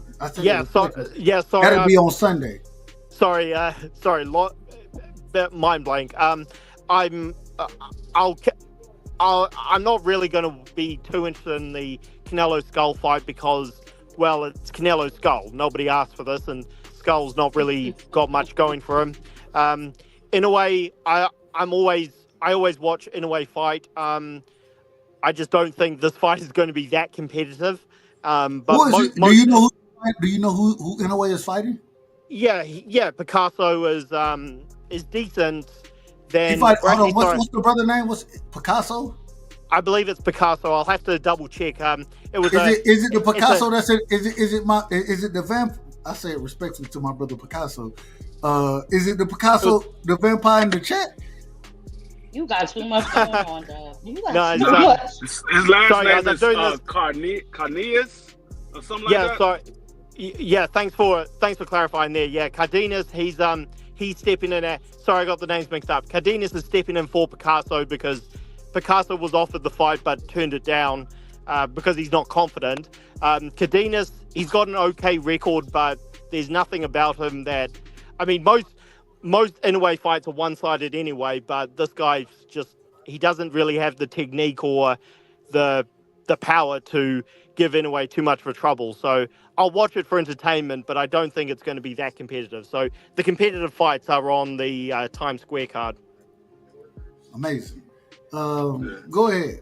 So you doubling or you only buying one? Which one you doing? You buying a package or you only buying one?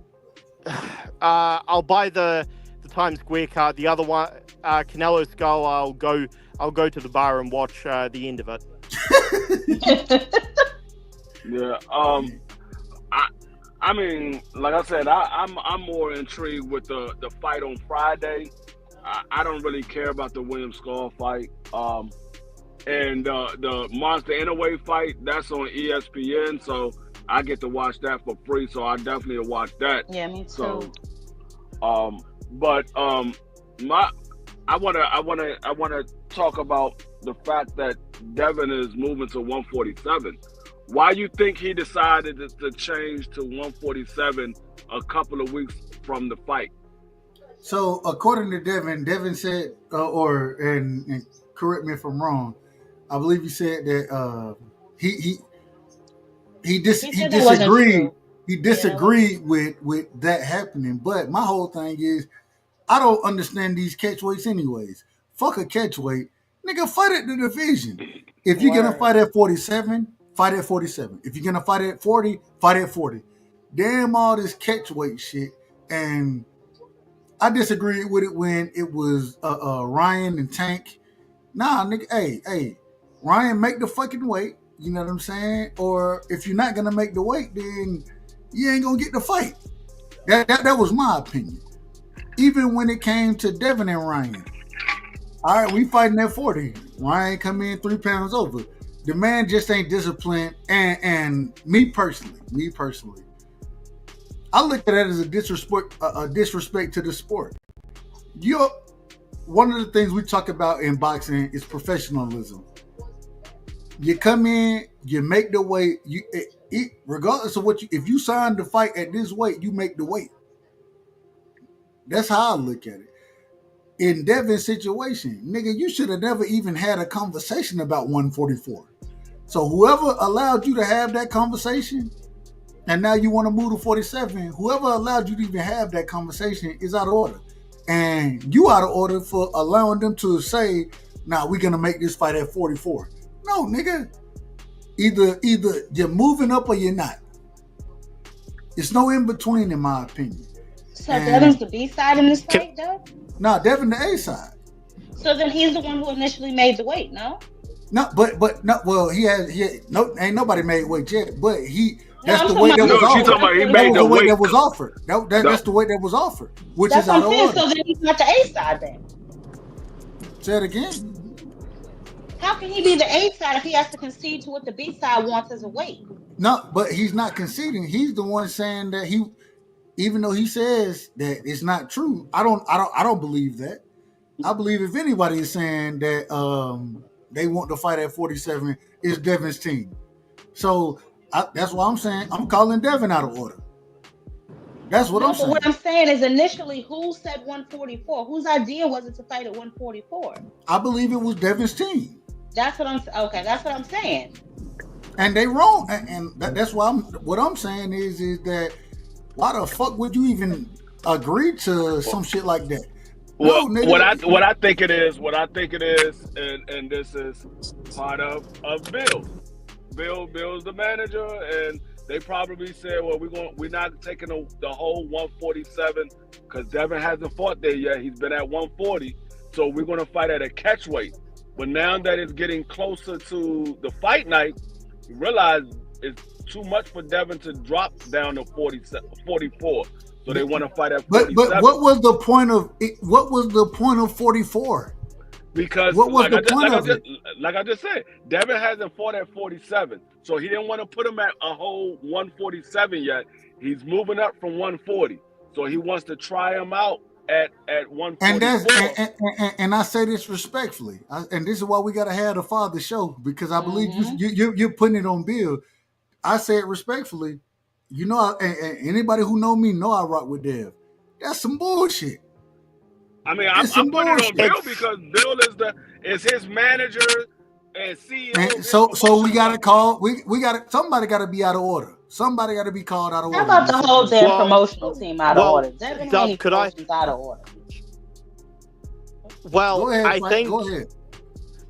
I mean, I used to be okay with catch weights if they weren't for titles. This fight isn't a catch weight. It's made me think that catch weights shouldn't exist. Period. Like somebody needs to ban catch weights altogether. But there's no, even though the catch weight here is silly and again it's pointless, it's not actually going to affect anyone because Ramirez. I mean, he's older now, so him having to cut slightly less weight than he did when he was champion. Well. It helps him. Yeah. Whereas Devin, the bigger guy here by far is Devin. I mean, Devin is like a middleweight. Doesn't he walk around like close to 160 or something ridiculous? Like I don't know what the man. I don't know what the man walk. Don't get me the line. So I don't know what he walk around at. I really don't care what he walk around at. Sure. But my whole thing is damn all what you walking around at, nigga. Why would you even have a conversation of making a fight at 44? What's the point of it? I don't understand that. No, I agree with you, Dub. It's there is no point to it. It's completely pointless, but it doesn't actually harm anyone. So therefore, I'm kind of okay with it. Like if this was some BS rehydration clause where the bigger guy was only allowed to rehydrate 5 pounds or something retarded, then different story. But this isn't actually going to affect either of them. So I just think it's stupid. Catchweight should be banned from the sport, but it's not going to harm anyone. I'm not going to go as far as saying ban. If y'all agree on shit, y'all agree on it. But at the same time, my whole thing is we have weight classes for a reason. Ain't no 44-pound weight class. There's no weight class there. That's in between weight classes. And nah, man. If you're gonna do some shit, then do it. But fuck the 44-pound shit, man. Like I don't like it. And now coming out and once again, Devin denied it.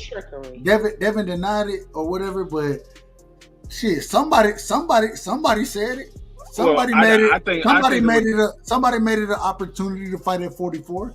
I don't know what the reason was, and once again, I disagree with it. So, fuck all that shit, man. Fight at either you're fighting at 40 or you're fighting at 47. Either you're fighting at 35 or you're fighting at 40. It's not. It's that all that catch weight shit is just it's bullshit to me. And personally, in my opinion, I think more. he's scared to go to 147. That's why he's trying to fight in the in between, in the middle. Well, you are now I got to call you out of order. Well, you could call it whatever you want. Once he go to 147, he up there with them boys that hit hard for real. And I don't think he's ready to take that leap, or at least his father is not confident enough in his chin after that ass whooping we just saw him take on 420. This is outrageous. This is outrageous. The fuck is wrong with you people? Who raised you? Shout out to my sister. I think it is. You out of order. I gotta Damn. It's a bunch of bull. It could be a bunch of bullshit all you want now, because I understand you rocking for your fighter, but I agree with Ty. I think because they're not sure how he's going to look at 47, they want to get him at a catch weight to see how he does with the extra weight, because he is moving up in weight. And we already know that Jose Ramirez was already planning on moving to 47. They decided to make this fight, and so they was offered a catch weight at 44. He said, okay, fine, or whatever. So that's why when they said they want to move it up to 47, Jose Ramirez said, that's great for me, because he was already moving to 147. Here we go. I just gotta be honest. This shit crazy. And the reason I say it's crazy is because an individual like Jose Ramirez, I think Jose Ramirez, unified champion at 40, I think he cracking. The man can punch. I ain't got no problem with it. I think Devin is more skillful. My thing is that why the fuck would I say, all right, let's do it at 44? And once again, this is why we got to talk about the boxing days. We got to talk about this, and that will be tomorrow's show. But my whole thing is nigga, why the fuck would I say fight at 44 when I know if you struggle to make 40? You already say you're not going back to 40. Why would I say, nah, I'm going to give you 4 pounds instead of 7 pounds? Why would I do that? Nah. Nigga, we going to the next weight class. Regardless of what he punching like, nigga, you need to have the abilities to show your skills. That's what you need to show out there. And so if you're not going to do that, gradually going up, as my brother Dankfather would say, it's bullshit. Ain't no damn gradually. Hold on, I got you, fight. I got you. Ain't no gradually in boxing. Nigga, you move through weight classes accordingly. And what we're literally saying right now is, well, we don't want to fight at 40, but we don't want to go to 47. Exactly. So we're gonna fight at 44. We're gonna fight at 44. And so if that's what, once again, that's why we gotta have this conversation tomorrow. But it's bullshit. It's ridiculous. Hold on. Shout out to my sister Top, man. This is outrageous. If that is the case, if that's the case, whoever thought of this shit, they out of order. And Devin, you're out of order. You're out of order if you are allowing this shit to happen. Well, we all know that Devin is of the weaker of the two, which is why we always see Dill talking for his son. But yes, I believe that it was all orchestrated by Bill Arnita Bump Haney. I mean, what can we say? This is the shenanigans that they've been doing. Yep. Well, you know what I mean? It's definitely, again, it is shenanigans, and again, shouldn't be happening, as you guys are saying, but I think this is just petty as shit mind games. Like, again, it actually helps Ramirez in a way. I think it's just a pitiful move from probably Bill Haney, because like you said, Ty, he's the, don't know where this feedback's coming from. He's the loud one he's probably just trying to send a psychological message to Jose Ramirez. Hey, you do as we say. But again, it's pointless. Like, if this was for a title, much different story, but it's not. So if they try to pull this for a title, then I mean, no title should be for a catchweight, and it's I'm sure Devin will probably be fighting at 47 in his next fight. And 3 pounds don't make a difference anyway. In terms of wanting to move up the weight classes gradually. No, it's all just 3 pounds mean a lot. 3 pounds means a lot when you cut in weight. True. Sorry, I should have rephrased that. For a guy as big as him, who walks around at close to 160, so you can tell me. You can say that. All I'm saying is when you 3 pounds in my personal and shout out to Jay Finley in the building. Jay Finley said it perfectly. The last 3 or 4 pounds that's the hardest to cut. And so, in my opinion, 3 pounds mean a lot in boxing, especially when you cutting it. Look at Ryan Garcia. The man missed, outside of being a drug cheat, the man missed weight by what? 3 pounds. Yeah. But okay, maybe I'm out of order. Go ahead. No, sorry, maybe I'm out of order by saying it doesn't mean much. It wouldn't be the first time that you was out of order. It ain't gonna be the last time. But at the same, well, I'm gonna tell everybody that. I tell everybody that. So, but at the same time, I think you understand the sport. All I'm saying is that, nigga, what was the whole point of 44 if you're not gonna stick to 44? You should have never said it. It should have never came out. It should have been 47 from the beginning. Let Jose Ramirez do what he gonna do. You do what you gonna do. The best fighter in the ring wins the fight. Damn all that, man. I don't fuck with it like that. I don't fuck with that shit. Well, I mean, to Fight Sports' point, it's nothing but mind games on Bill Haney's part. He wants to assert his weak ass dominance, at the last minute, pulling some of these games. And like you said, Devin shouldn't have been at 135 as long as he was. And you see, he only had the one fight at 140. That boy walks around at close to 160. That boy should be he had two fights. He had 2 fights. Whatever. 2 fights. He should be walking. He should be fighting at least 147 or 154. But again, it's real niggas up there. So he's gonna have to really get down or lay down up there. At 147, you got Barrios, you got Brian Norman Jr., you got Boots. He don't want that smoke. We don't know what he looks like. Devin could get in that ring on the second and be a shell of himself. So I mean, to Bill's credit, I guess he's trying to soft serve his son to see how his son looks. But this is not gonna last long, and he's not gonna be able to get away with it for much longer. Now you out of order. Okay. Well, they're definitely not going to be able to pull. They're definitely not going to be able to pull what Mayweather and Pacquiao did, which is having catch weights repeatedly for fights that shouldn't matter. They're not going to be able to pull what Canelo did, which is have an entire weight class move for him.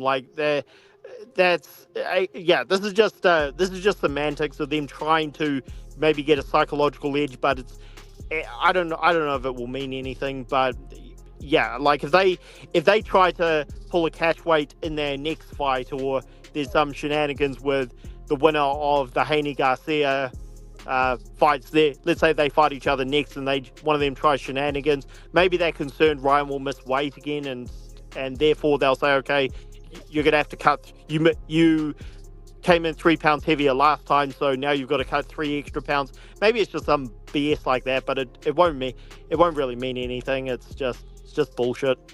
I mean, again, none of these boys are fighting in their correct weight class, if you ask me. Ryan is a big ass boy as well. They're all big. I mean, but my thing is so weight cutting has always been a part of the sport of boxing. And regardless of what weight you come in, a lot of times if you drain yourself to make the weight, nigga, you had more of a disadvantage than the quote unquote weight that you expect is gonna help you. You're at more of a disadvantage because you end up cutting muscle.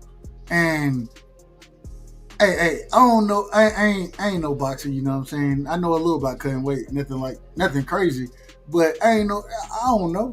All I'm saying is nigga, if you make the weight, you make the weight. But what's the point of having weight classes if we're gonna have random ass catch weights in between the weight like, what's the point of it? I agree, but I mean, have you seen Devin lately? That nigga look like he eat newborns. Look at him. Hold on. He eating what, sis? He look like he eating newborns. Look at that boy. He look like he was something made in the lab. I Ty, I think you're going a bit David Icke with that newborn line. Oh, hey, shout out to David Icke, man. Shout out Hey, Dub, I said I'm gonna have to.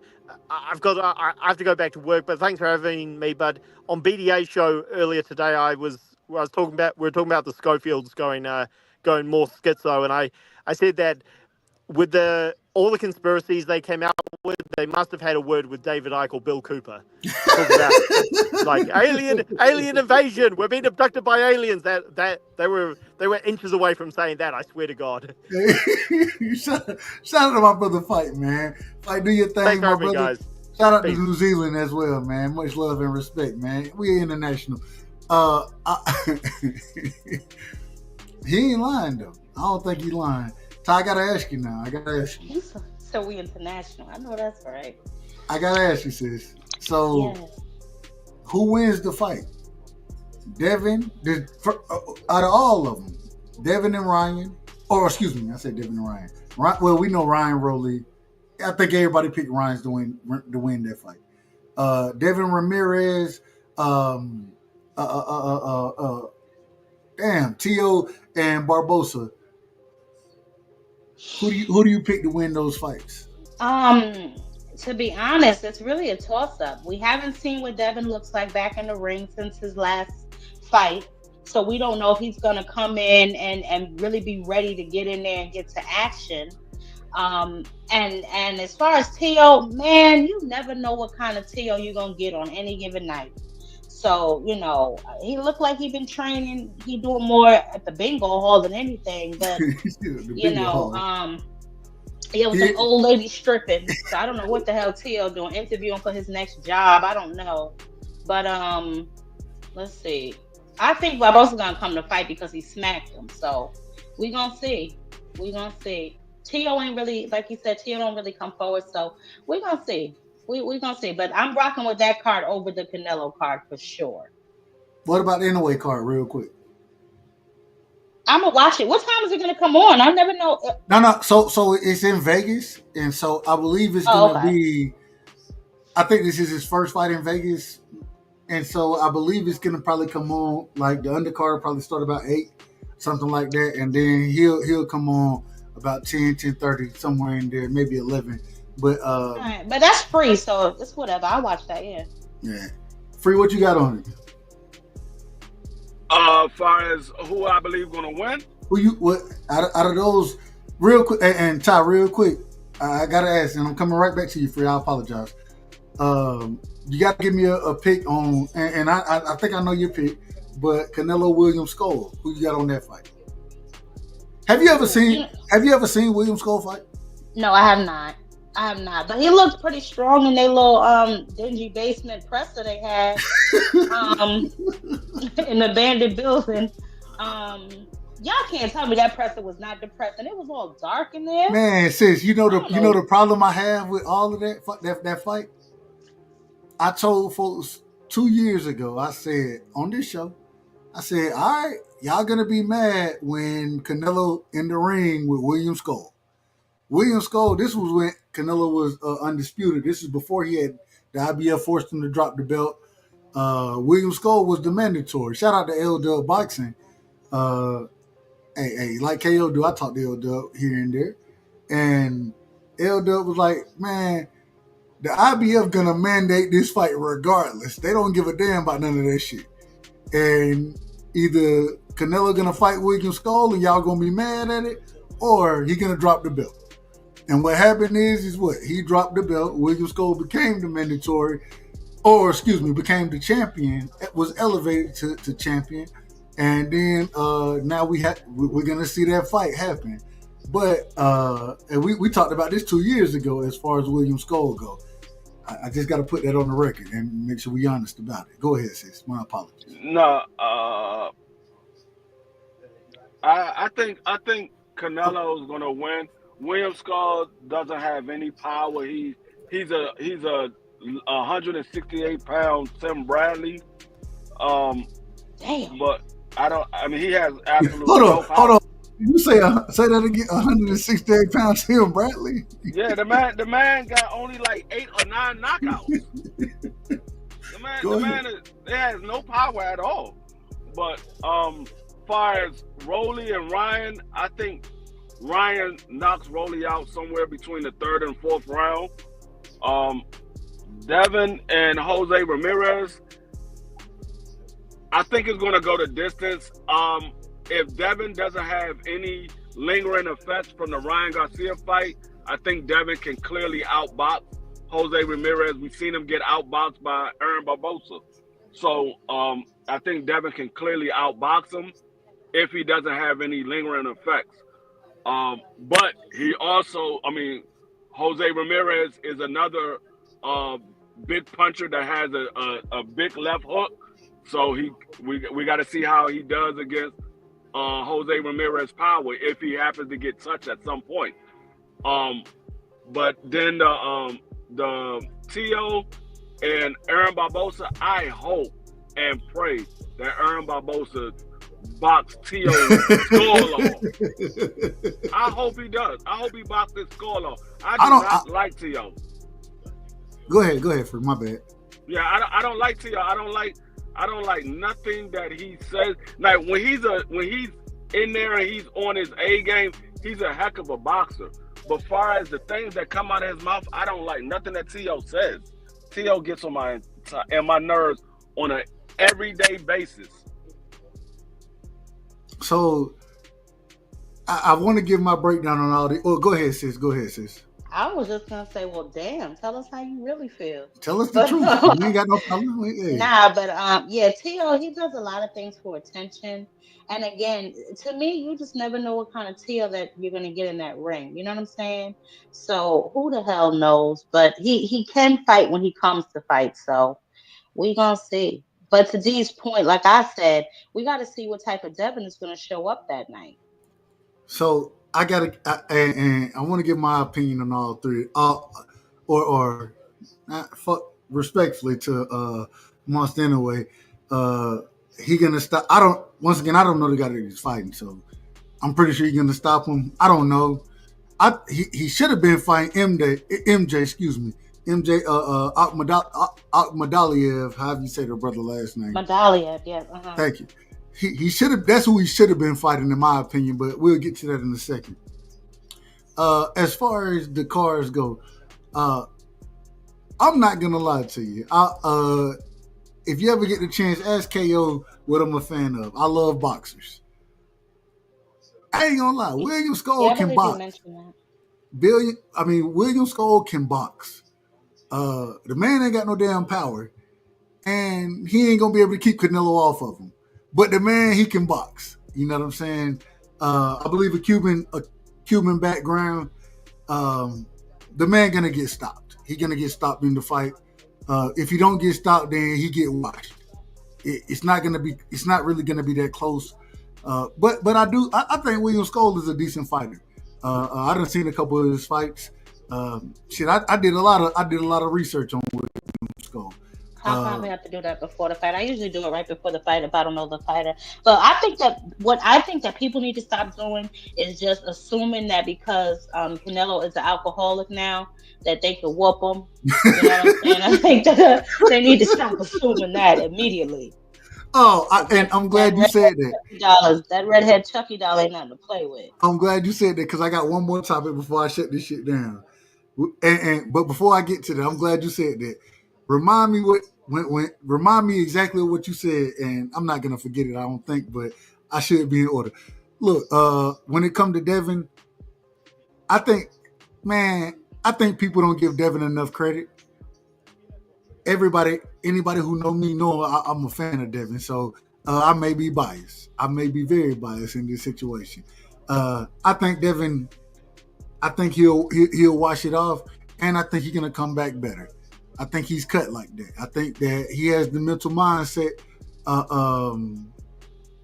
to do that. You know what I'm saying? If you talk to anybody who knows him, anybody who's been around him, unfortunately, I ain't never been around the brother, but if you talk to anybody who has been, one thing they'll tell you is the man is much more mentally tough than people give him credit for. The other thing they'll tell you is that he always in the gym, and regardless of what you want to say about him, he a dog. Well, That's what they'll tell respectfully, you. Hold on, brother. let me finish this. I ain't on you. Hey, I'm long winded. Sometimes. I apologize. So I think Devin learned from what he did wrong. They're speaking on Shane Mosley being in his corner now.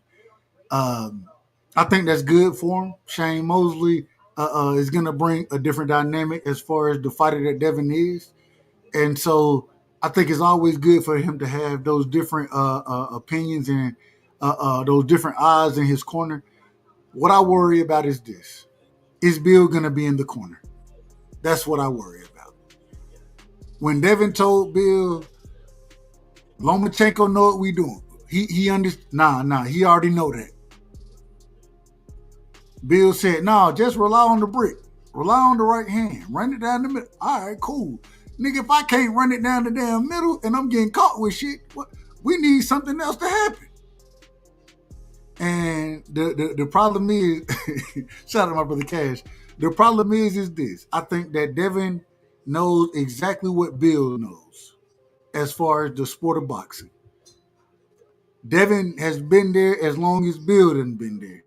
And in my opinion, I think Devin understands exactly what Bill understands. I think he understands a little more because he's been in the ring. And so I think there has to be somebody different there in his corner. And hey, I understand it. I'll be honest, it'll be hard for me to leave my son corner. But at the same time, I done coached my son in soccer. And what I realized is the best thing for me to do is to send him down there with the other coaches and let me coach these people, because the nigga, he gonna get upset when I start yelling. He gonna be in his feelings. He'll take it much better from y'all than he gonna take it from me. In the game, it's a little different. But during practice, I can definitely tell you he's gonna take it much better from other coaches than he will from me. I understand that about him. And I just hope Bill have an understanding of his son and isn't being a detriment to his son. And at the end of the day, shit, I can't say that the man is being a detriment because he done got this young brother to the youngest undisputed 4-belt champion. You know what I'm saying? He done got him to levels that I respect, and at the same time, just because I got you here, is other levels that you need to get to, and I may not be the one to get you there. Get the hell out the way. You know what I'm saying? But we're going to have this conversation tomorrow about boxing fathers. We're going to have this conversation. Moving forward, I agree. Shout out to D Free, man. Man, I hope that Barbosa, I hope this man put hands and feet on T.O. But I have to give T.O. credit because T.O. can fight. That man can fight. And I think that in that fight, it depends on the style. Styles make fights in boxing, and if Barbosa's going to try to walk T.O. down, he in for a hell of a night. He's going to get his ass beat down. If he stands there at mid-range, he's going to put hands on T.O. If he take a couple steps back and make T.O. come forward, he's going to put hands on T.O.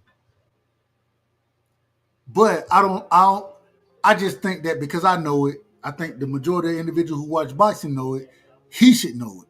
So I would expect that, but I got to see what happened. Rolly Romero getting knocked out in the 4th round. All right, my bad. Go ahead, Ty. I apologize for cutting you off. No, and respectfully, we're just gonna have to agree to disagree regarding Devin. I don't know the young man like that, and I've really never even heard him talk, maybe once or twice. So I can't really speak to his personality, or in my eyes, to him being a dog. He took a lot of easy routes to me, but again, that's neither here nor there.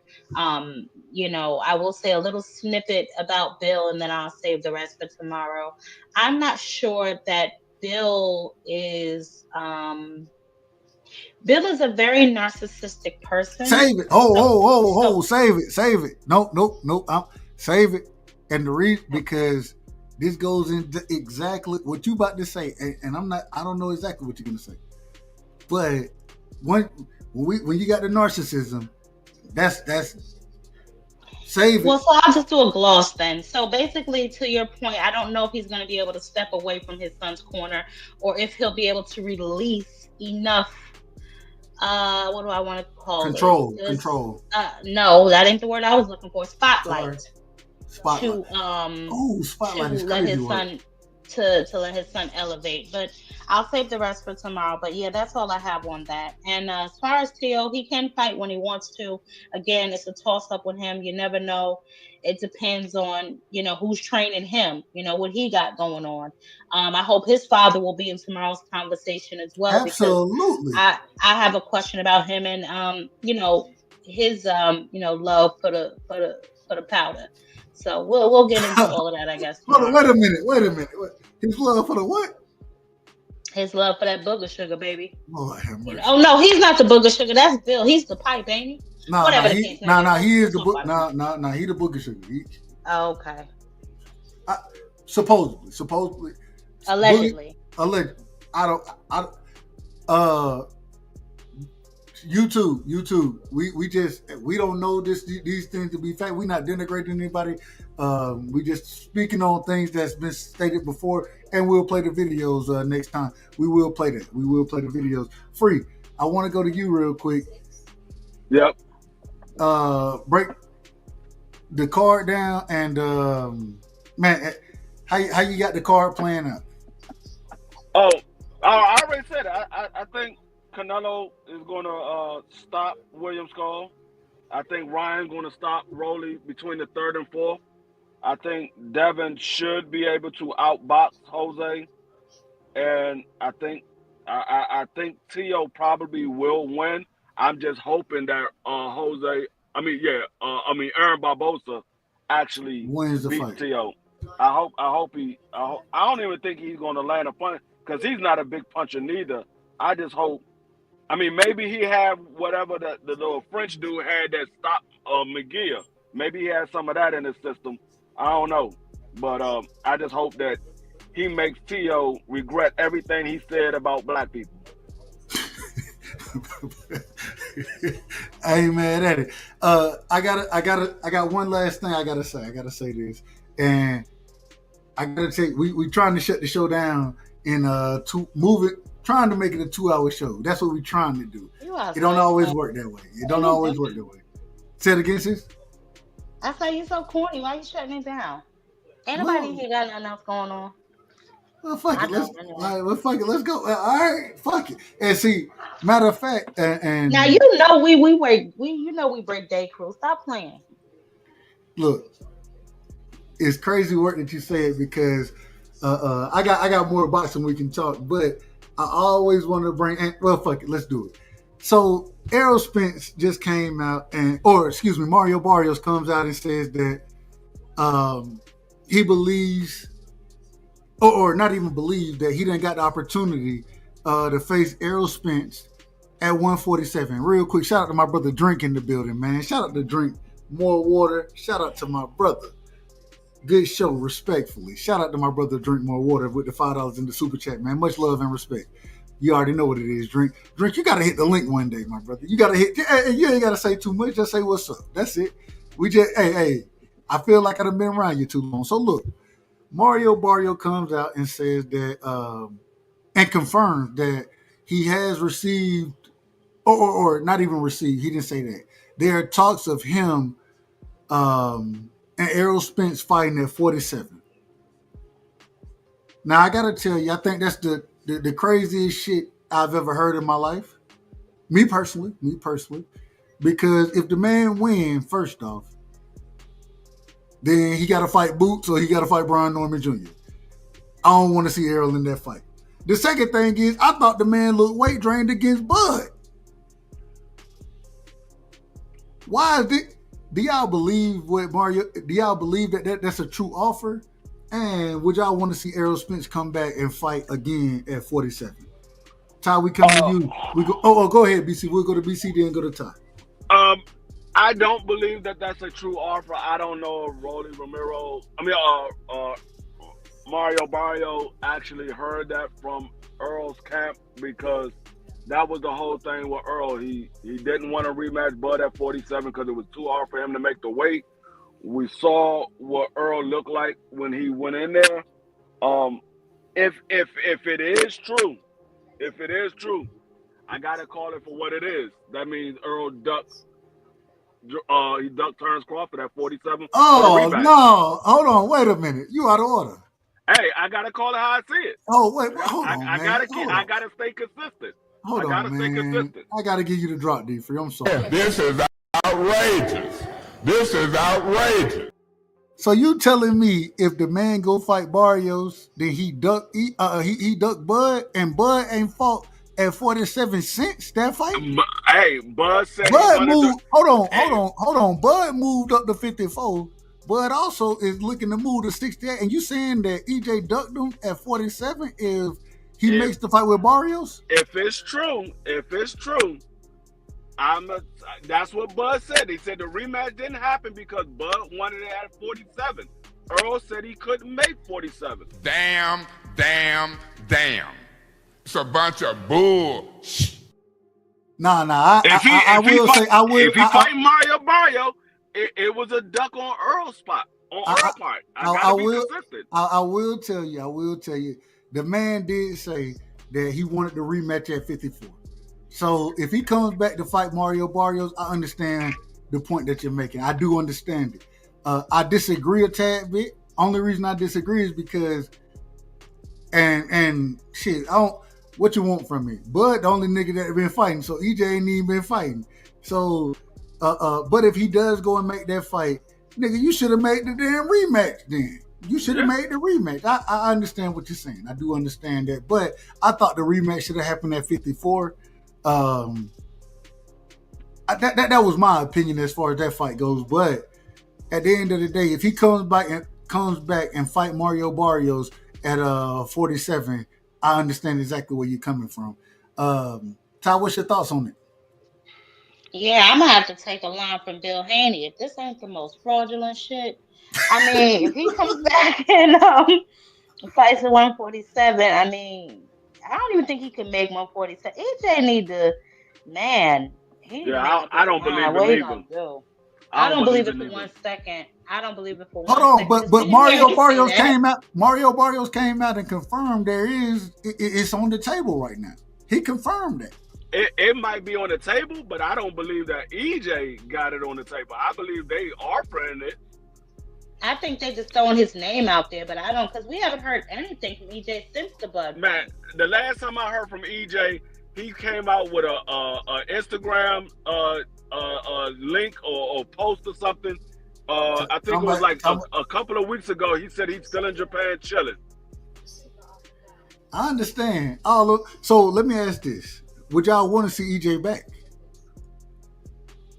I want to see EJ back at 100%.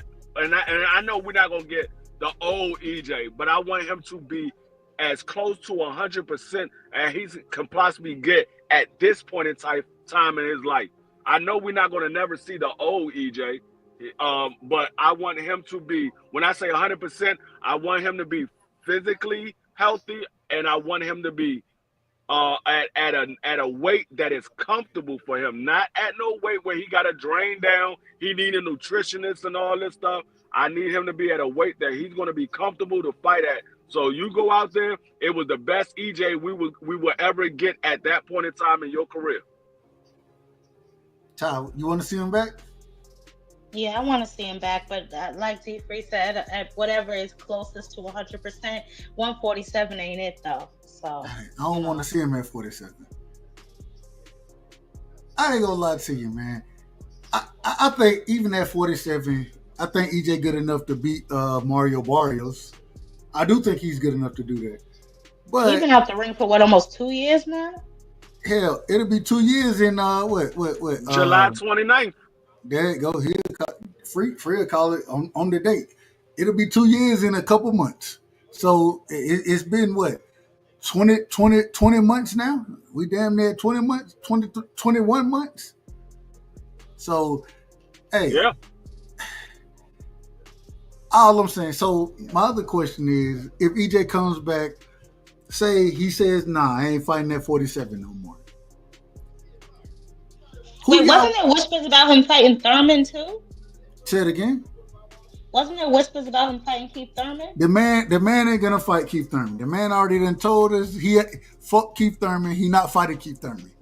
It don't matter. It does. And one of the things I love about EJ a country nigga. And when I say that, sometimes, hey, country nigga, I know him. Hell, I'm one.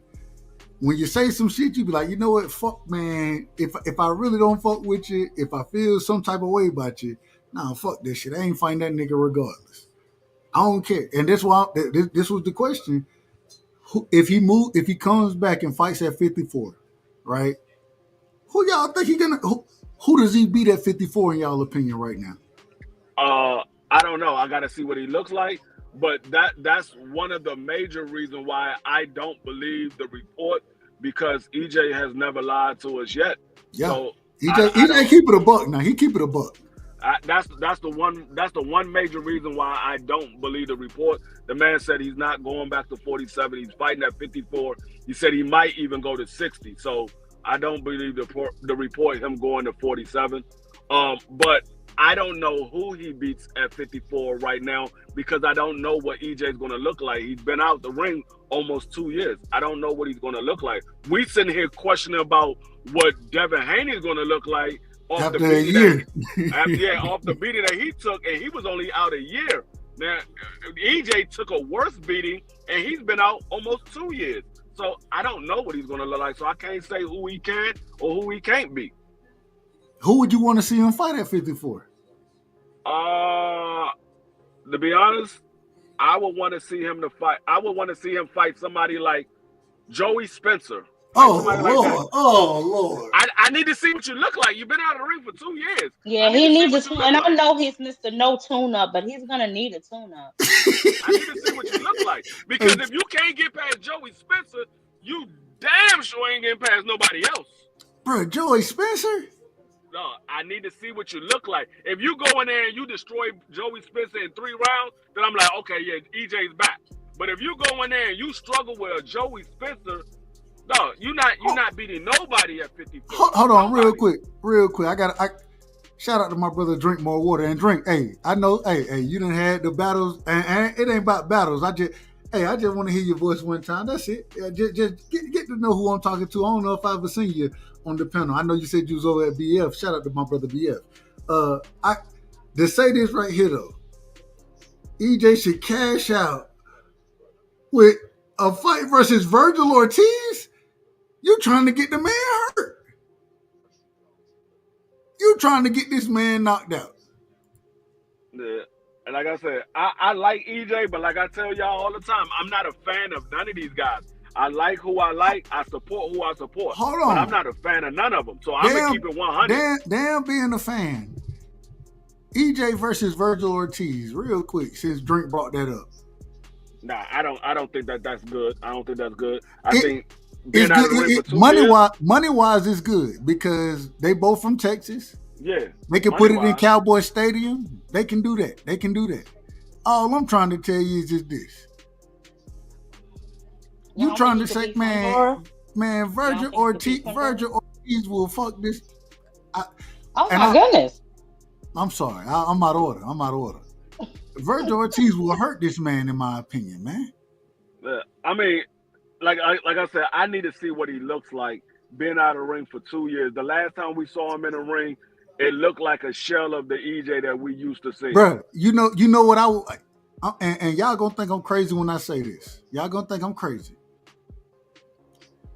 I wish that he get the Erickson Lubin fight at 54. Fight Erickson Lubin. If you can beat Erickson Lubin, then okay, you got a little chance to go up there and fight in the division.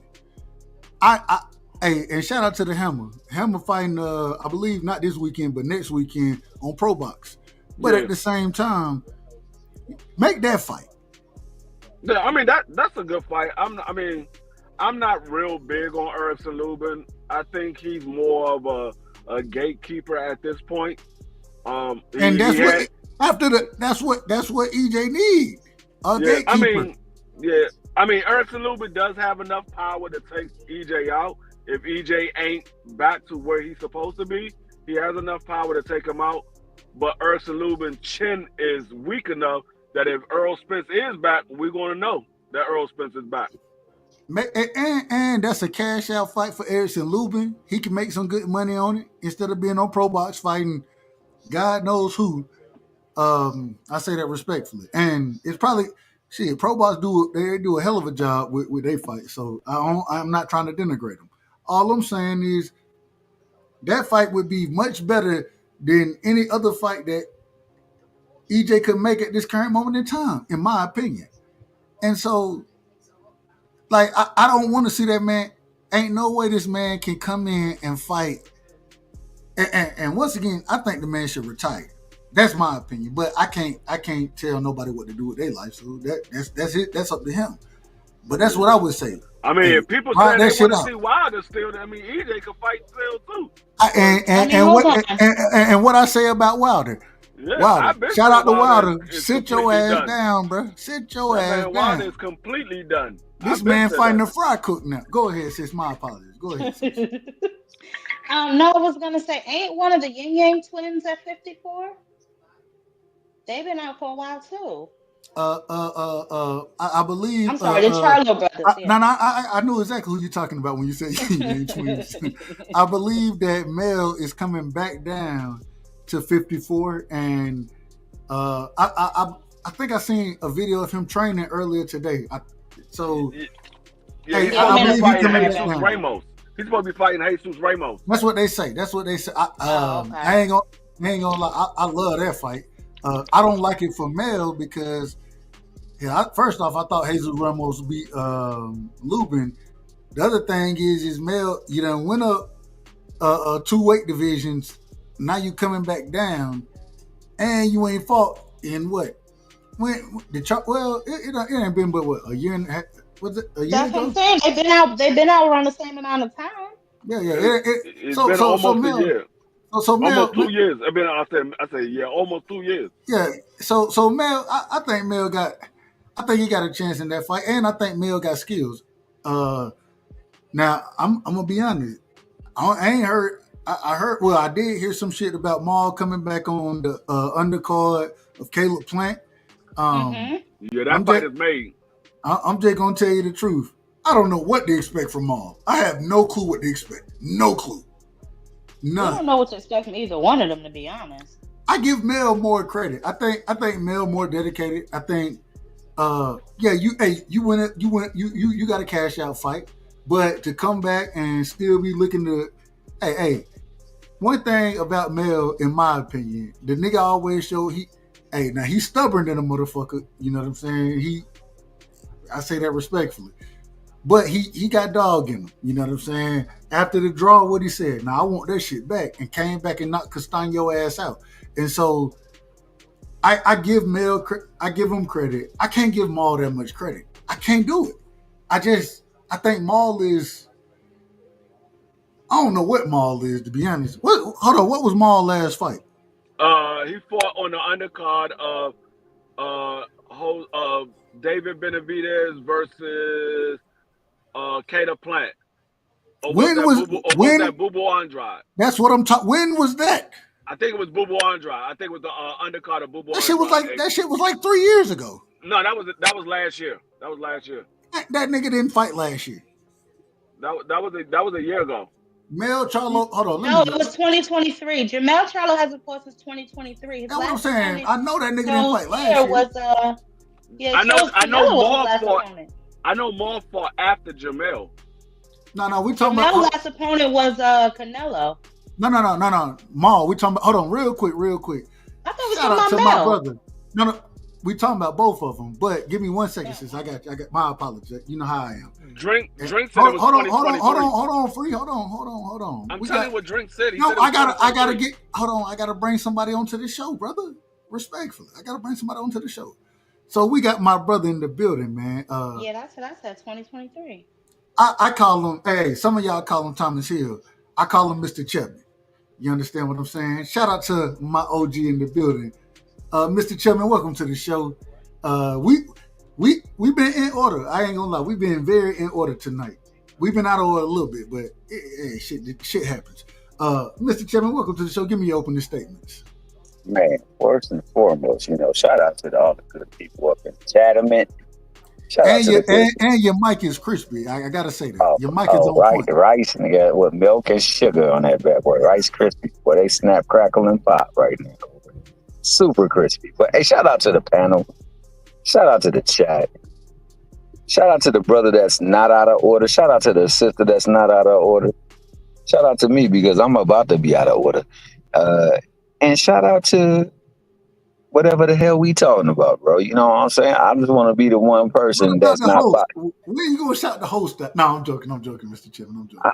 Oh my bad. I wasn't even finished though. I was about to say, and shout out to the left side because they not on the right side, dog. And if you want to get on the right side, you got to rock over here with my man Dub. Right side, D. Free my knees and Ty Drakeford. Don't get on the bad side. And we in this piece. What's up? So, Mr. Chairman, I got to ask this question. Well, real quick, Ty. I got to tell you this. I got to say this to you, sis. I don't know what's going on, but never mind. I ain't even going to get into it. I'm not getting into it. I'll get into that. I'll take you. Mr. Chairman, what you got on, first off, what you got on the fights as far as, and damn, I need a whole rundown from you. So, we make it quick though. Make it quick so we can get back to the point. What you got on the 3 fights as far as the Times Square card goes? What do you have on Canelo? I don't think nobody know who Monster Inoue fighting, so I think we all just gonna say that he probably gonna knock out the guy He's supposed to be fighting your boy, MJ. That ain't who he fighting though. No, he not fighting it. That's what I'm saying. He's fighting Raymond. I don't know how to say this. Somebody we don't know. Ramon Cardenas. So my man scheduled another opponent like he scheduled a new test for the random. Don't tell me he was out here making schedules like that. Like, you know what, MJ, you just don't work for me right about now. We can get back to that, say around this week, but right now I'm gonna need this guy right here. Shout out to my brother, the Scholar in the building. Salute, Scholar. We're going to let Mr. Chairman finish, and then we'll come to you. Okay, well, I'm going to tell you right now, whoever Inoue in the ring with, they about to get their ass sparked. So we already know that. Canelo, he's about to do my man dirty. I don't even know the fudge he is. William Skull. Skull about to get cracked in the skull. I got Devin winning the fight against Ramirez. I got... that T.O. fight is going to be a great fight. What's up with you, baby? I got here on time. Hold on. Let me go to the bathroom real quick. Hey. And I got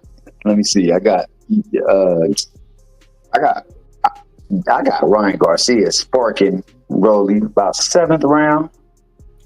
You give it 7? My God. Give it 7. That shit ain't going 4. Ain't going 4? I think he goes. I think he goes 7, bro. I think in the 7th he gonna get hit with that. You get it, and it's gonna be a wrap. That nigga really ain't got no damn skills or footwork. he don't, but he got it. He got a punch, bro. If he been working with Salas, I think Salas got enough time to get him right. So he'll be at least 7 rounds in. But if not, it'll be 5. It's an odd round no matter what. And who else we got?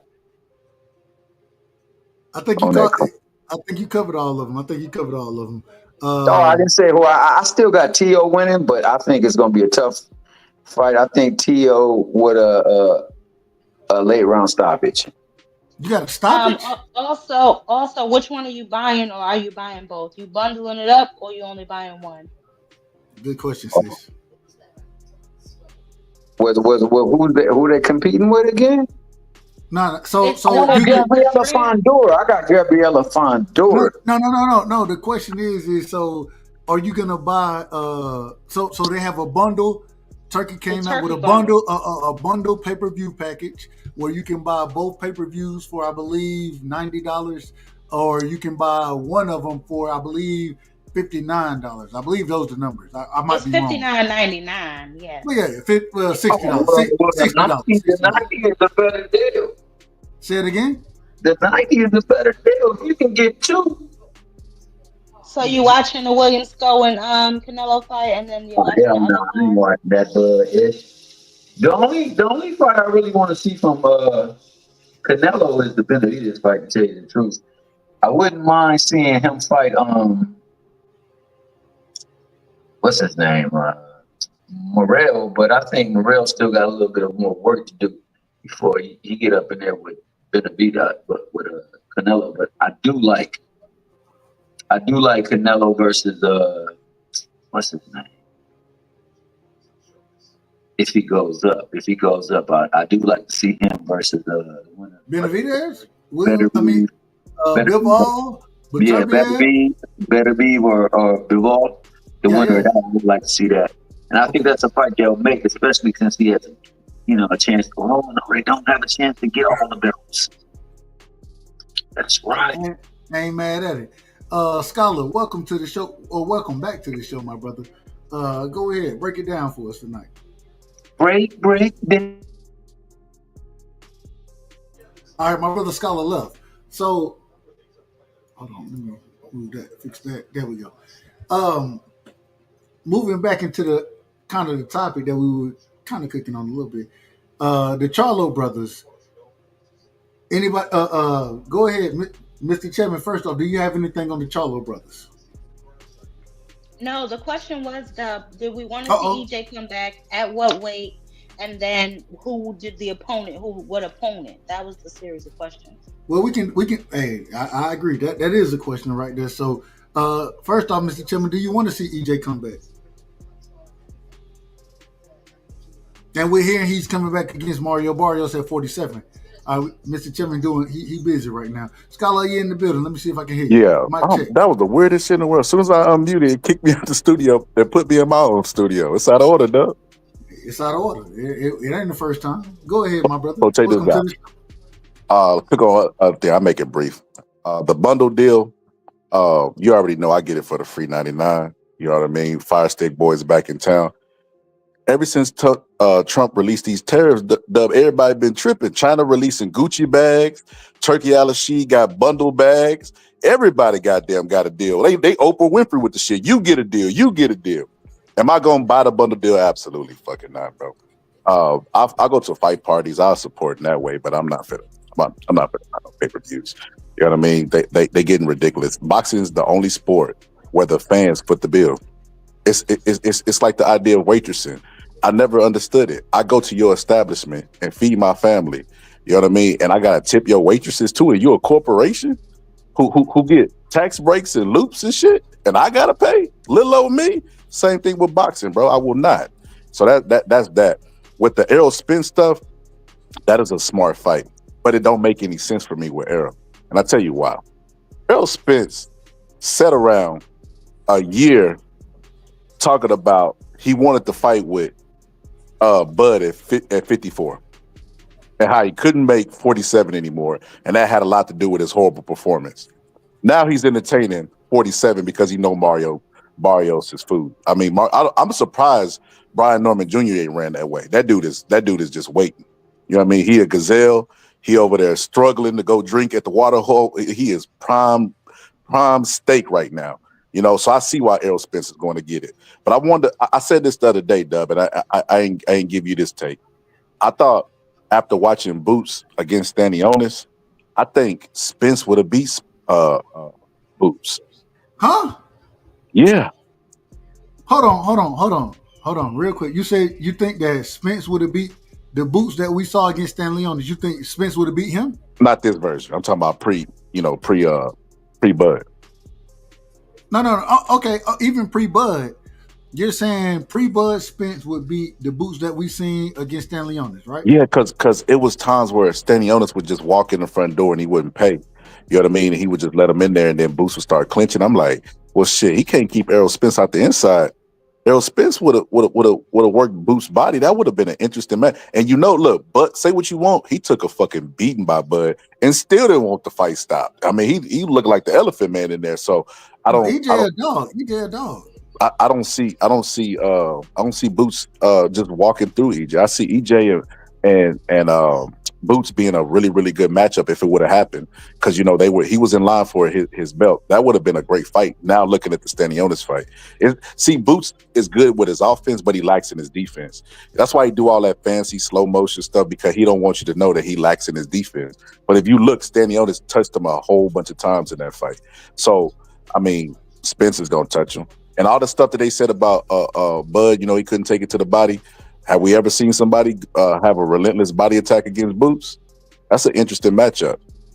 Well, obviously now we can't, Well, so I know you said if say and if the reports are true, maybe they aren't. Maybe I'm out of order. You know what I'm saying? I don't know. But these are the reports that's out there. If EJ goes and beats Mario Barrios, right, at 47. So it only leaves either he moves up or what? He try to unify the division again and become undisputed again, right? So it leaves two fighters. It leaves if that fight happens, it leaves Junior and Boots. Do you think EJ beat either one of them guys? I mean, we got to see how he look. We got to see how much EJ left, because EJ leaving pieces everywhere. He leaving them in the gym. He leaving them in the Lamborghini. He leaving pieces everywhere. So we don't know how much EJ is left. But if he can make a good account of himself, because even after he came back after the car wreck, he looked good against Danny Garcia. I remember people was giving Danny Garcia got beat down by and I say it respectfully, Estelon Lara. He got beat down and quit in the fight against Estelon Lara. Yeah, but that was years later. Whenever he fought, him and EJ fought, like 2019, 2018, something like that? Yeah. And EJ made it. I remember people was giving him Danny a chance, not because Danny's skilled, but because EJ had been in a wreck thrown from a car at 100 miles per hour. That's the only reason they gave him a chance. And EJ made a good account of himself. You know what I mean? And then he went in there with Ugas, and oh my God. He besides that 6th round that was shaky, he beat Ugas from filling the post. So I don't know how much is left of EJ. If EJ could go in there and make a good account of himself, if he ever gets in the ring, that's another thing. I personally, when I listen to how EJ talking, and I think he wants to come back to boxing, but I think that everything is catching up to him. He in his 30. That's where everything started catching up to you. You can get away with that shit in your 20. Y'all always do the thing like when I was a kid, I used to get to sleep on the floor. When I went back and tried to sleep on the floor, now 14 and 15, and I'm 14 and 15, my back started hurting. You just can't do the same shit you could do when you was younger. And he in his 30s, I think everything catching up with him. I think the training camp is being too much on him. Remember, he got hurt. He was supposed to fight Pacquiao. He got hurt before the Pacquiao fight and detached his retina because of his sparring partners putting it on him. So it's becoming to be too much. I guarantee you this: Errol Spence gonna have arthritis when he get old, just from that car wreck alone. Well, I don't disagree with that. And real quick to the chat, Teach. I'm not saying that Lara did a lot. I'm not saying that. I'm saying, man, Danny Garcia, the man was on his last leg. The man did enough. He quit. That Danny Garcia that fought Lara was off another 2-year layoff. And I mean, and I don't want to get too far into Danny Garcia because, hey, I love Swift. I'm a fan, and I always been a fan. Matter of fact, I didn't like the fight when he looked the way he looked against Lara. It hurt me because although he had fought Peg Leg, but shout out to Peg Leg. I ain't got no problem with Peg Leg either. But hey, Danny Garcia, I don't know, man. The man was going through shit, and hey, you come back, you fight. I just didn't like to see the brother go out on the knee. I didn't like to see it. But that's how fighting go. You know what I'm saying? That's boxing. Even with Sean, anyways, I don't want to get too far into it. Going back to the topic, and shout out to my brother Teach in the building. Shout out to David in the building. Did I miss anybody? Shout out to Ray Davis in the building as well. Much love and respect. Shout out to Texas G in the building. So moving back, and at the end of the day, man, EJ, I think the man, and I just think he should go ahead and let it go. Retired, a great fighter. You went through some things, you know what I'm saying, as far as the car accident and all that kind of shit. Man, though, you look at it, and I say it respectfully, you lucky to make it out of that. And so at this point in time, I don't know what your financial situation is, and I really don't care, me personally. And if that's what you need to fight for, do what you need to do. That's your profession. At the same time, if you ain't got to do it that way, just retire and go off into the sunset, my brother, because I think you're a Hall of Famer. I heard Bud say the man ain't no Hall of Famer. I disagree with it. But at the end of the day, I don't want to see the brother take too much more damage. You know what I'm saying? That's really what it comes down to with me. But it is what it is. Go ahead, Free. No, I agree with everything you said. I don't think EJ needs to come back. If he does come back, like I said, I need to see him in a tune-up fight to see if he has anything left. Because if he go in there in a big fight and he's not at 100% and he gets beat up, whatever we thought of EJ before, we're definitely not going to think after that. Some people going to say he was never that good. He fought a bunch of guys that he knew he can beat. So that's the thing that hurts people's legacies when they continue trying to fight when they know they should just go ahead and hang it up. That's the reason why I say I think Wilder should go ahead and hang it up, because at this point he's starting to hurt his own legacy. Right. Well, I disagree with that. Hold on, real quick, Scott. Let me, and I'm glad you said you disagree, because Wilder is going to fight a fry cook, and he's fighting him. He's fighting the fry cook. My bad. I believe the man, and I said they all got jobs. Shakur just be the electrician, brother. Don't knock the hustle, brother. Don't knock the hustle. But my thing is this, man. Deontay Wilder, and I got a lot of love for Deontay Wilder. Y'all know where I'm from, and that man from Alabama. That's my neighboring state. Hey, I got a lot of love for individuals. I got a lot of love for them. And the man carried the heavyweight division for years.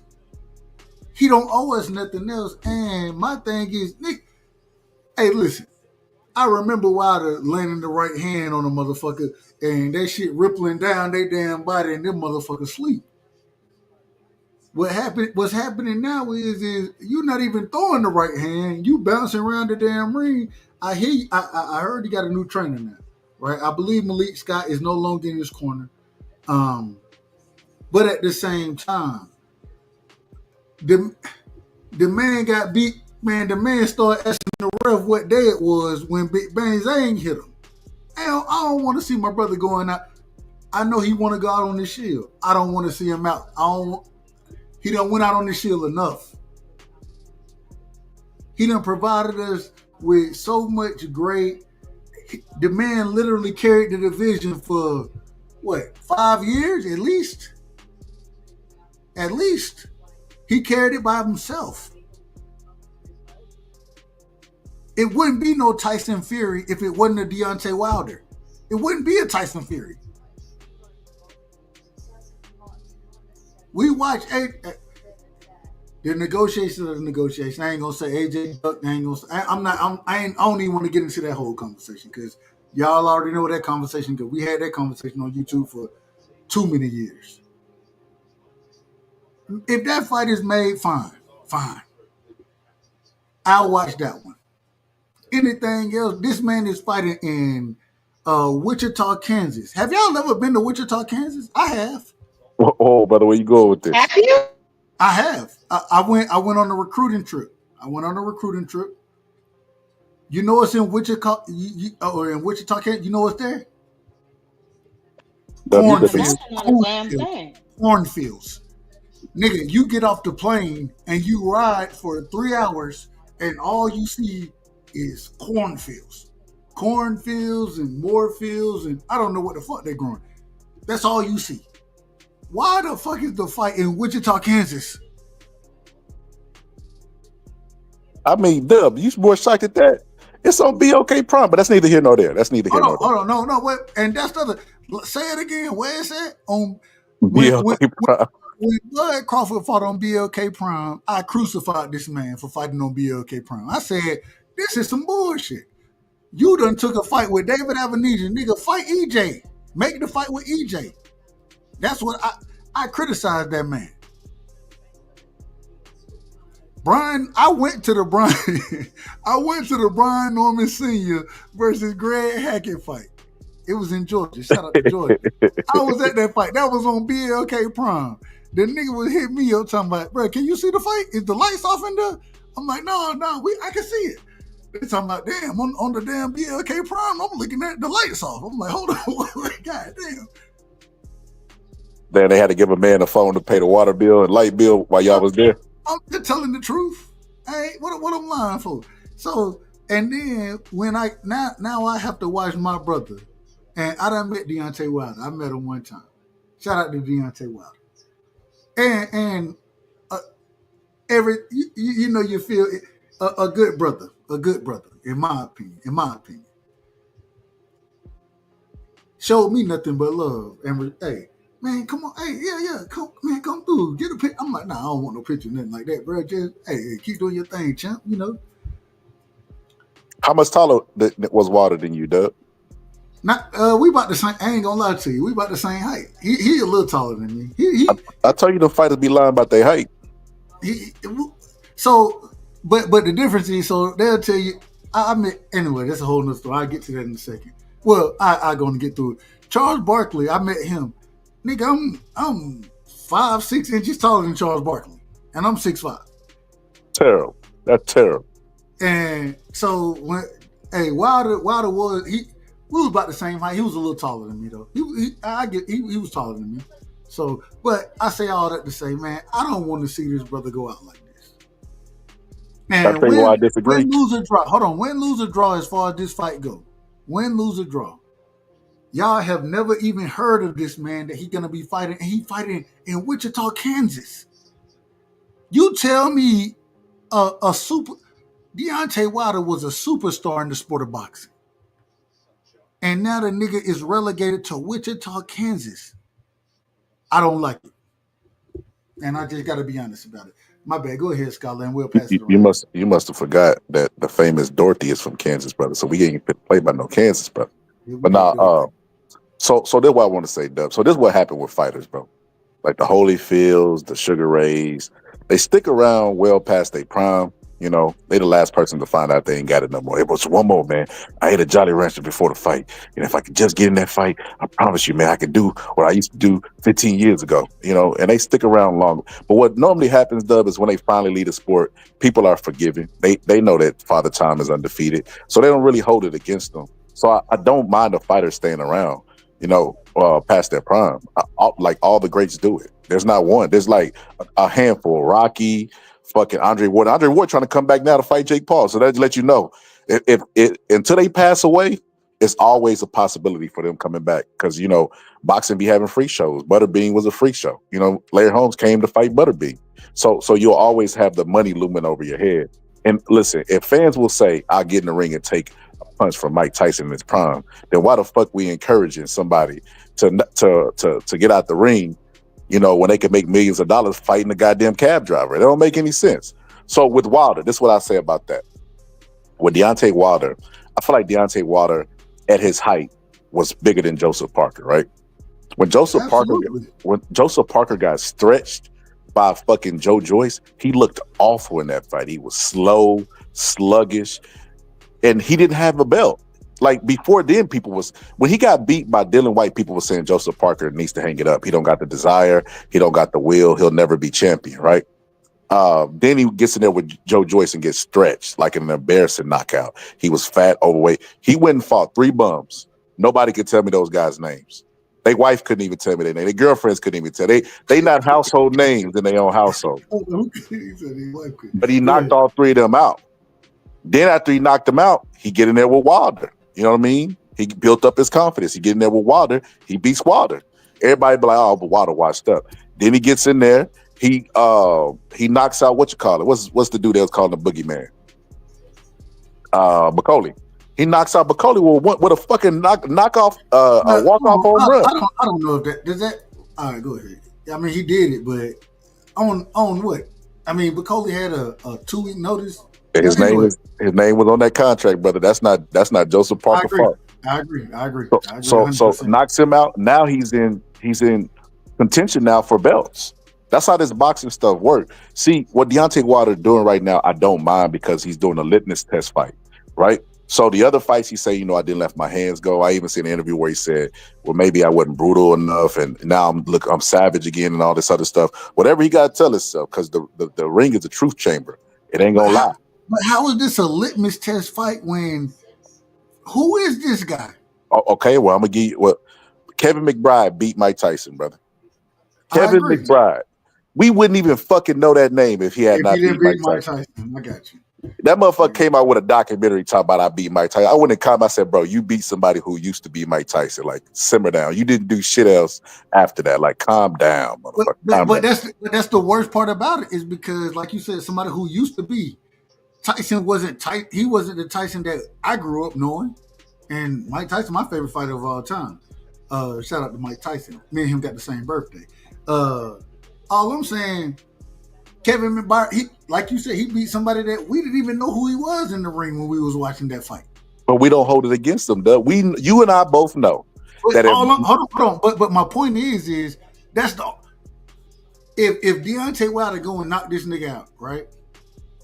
This man he just knocked out a fry cook. That's good for his confidence, though, because if he go out there, if he get his ass knocked out, the fry cook just made a name. I don't know, bro. Like I don't understand. And that's the risk. That's the risk you take in boxing. Nobody thought Lamont Roach was gonna put on a performance against Tate. Now he is a superstar. It's just the business of boxing. You know how people say, "Hey, don't take it personal. It's business, baby." That's what it is. You know, it's business. It's like Deontay Wilder needs this fight because he can't go in there against another top guy and lose. You know, it's over. You know, their skills are different. They hitting harder. You cannot get in there with your confidence shaky. That Zhang fight, his confidence was shaky before the fight. That's why Zhang was spinning him around in a circle like a merry-go-round in the fight. You know what I mean? He should have took tune-ups, in my opinion. Because you remember what I always say, Dub, that MIB, the knockout is like the MIB flash. You know what I mean? Where people forget about everything that happened up into the fight. Before the fight, they only care about that knockout. When Deontay Wilder knocked out Helenius, everybody was saying that Deontay Wilder is the hardest puncher in history because he didn't even catch him with a full punch. You remember that? I remember. If Deontay Wilder had two or three more fights. Real quick. Roland. Hey, you good? Hey, shout out to my brother Roland. We coming to you next, my brother. I'm good, baby. Come on, baby. I'm good. Hey, I'm ready to talk boxing. Nobody be talking about boxing no more. You know what I'm saying? I appreciate you guys. Turn your camera off. Go ahead, Scholar. I'm gonna let you finish, and then we're going to my brother Roland. Yeah, so with Wilder, man, I just feel like he needs this fight. You know what I mean? Because it's just, bro, it's like we all know. Just take boxing out the equation. You never know until you try. I won't knock a motherfucker for trying. It's his life. It's his right to try. But all right, I got that, and I got to get my brother Roland in here. All I'm saying is ain't no reason Deontay Wilder need to be fighting. And I had to pull the brother name up. Tyrell Anthony Herndon. That's who he fighting. Tyrell Anthony Herndon. The brother is 24-5. Let me see who he beat. Anybody? He got knocked out by Richard Torres. That's the only name that I see that I know that he done fought. So, and I say that respectfully. Rolling with the punches. Welcome to the show, my brother. I appreciate you, man. The topic tonight, man. Deontay. Man, we talking.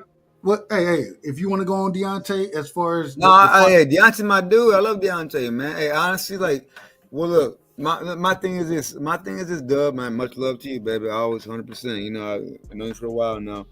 I feel like okay, so Deontay, honestly, like I hope he really like started to think that okay, the road work is like very important.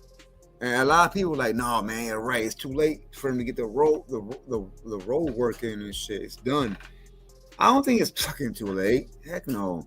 Like I really be like, hey, Deontay got the power, the everything. You know what I'm saying? Like he just needs the stamina. That's all he needs, man. And he can still be a threat to anybody, man. You know, for real. So I ain't gonna lie, man. I always believe in Deontay still, man. I really do, man. I was like that, man. Deontay, man. He's my dude, man. Like so, no, like I believe that, but he has to get the road working though. He has to though, man. He has to. Otherwise, it's gonna be the same thing in my opinion. In my opinion, he's gonna mess around and lose again in like in a bad fashion and getting tired. You know. You think he's gonna lose? Hold on. You think he's gonna lose to hold on, let me bring the brother name. Tyrell Anthony Herndon. You think he's gonna lose? No. I think he'll get him. I think he's gonna stop him like pretty early. I think he'll stop him by like eight rounds. But okay. I think the next fight, if he doesn't keep running, I think the next fight, if he doesn't keep running, yeah, he's gonna mess around and lose again, man. I do. I just believe like they're gonna feed him a monster, and yeah, if he's not running, man, then yeah, he's gonna lose again, man. Let me get your thoughts on this real quick, Roland. We're hearing that Errol Spence is coming back and he's gonna be fighting Mario Barrios. We don't know if it's a fact. We don't know if that's it's not confirmed. Mario Barrios said he had that on the table. That's the confirmation that we have so far. What's your thoughts on Errol Spence coming back and fighting at 47? And what's your Spence on EJ?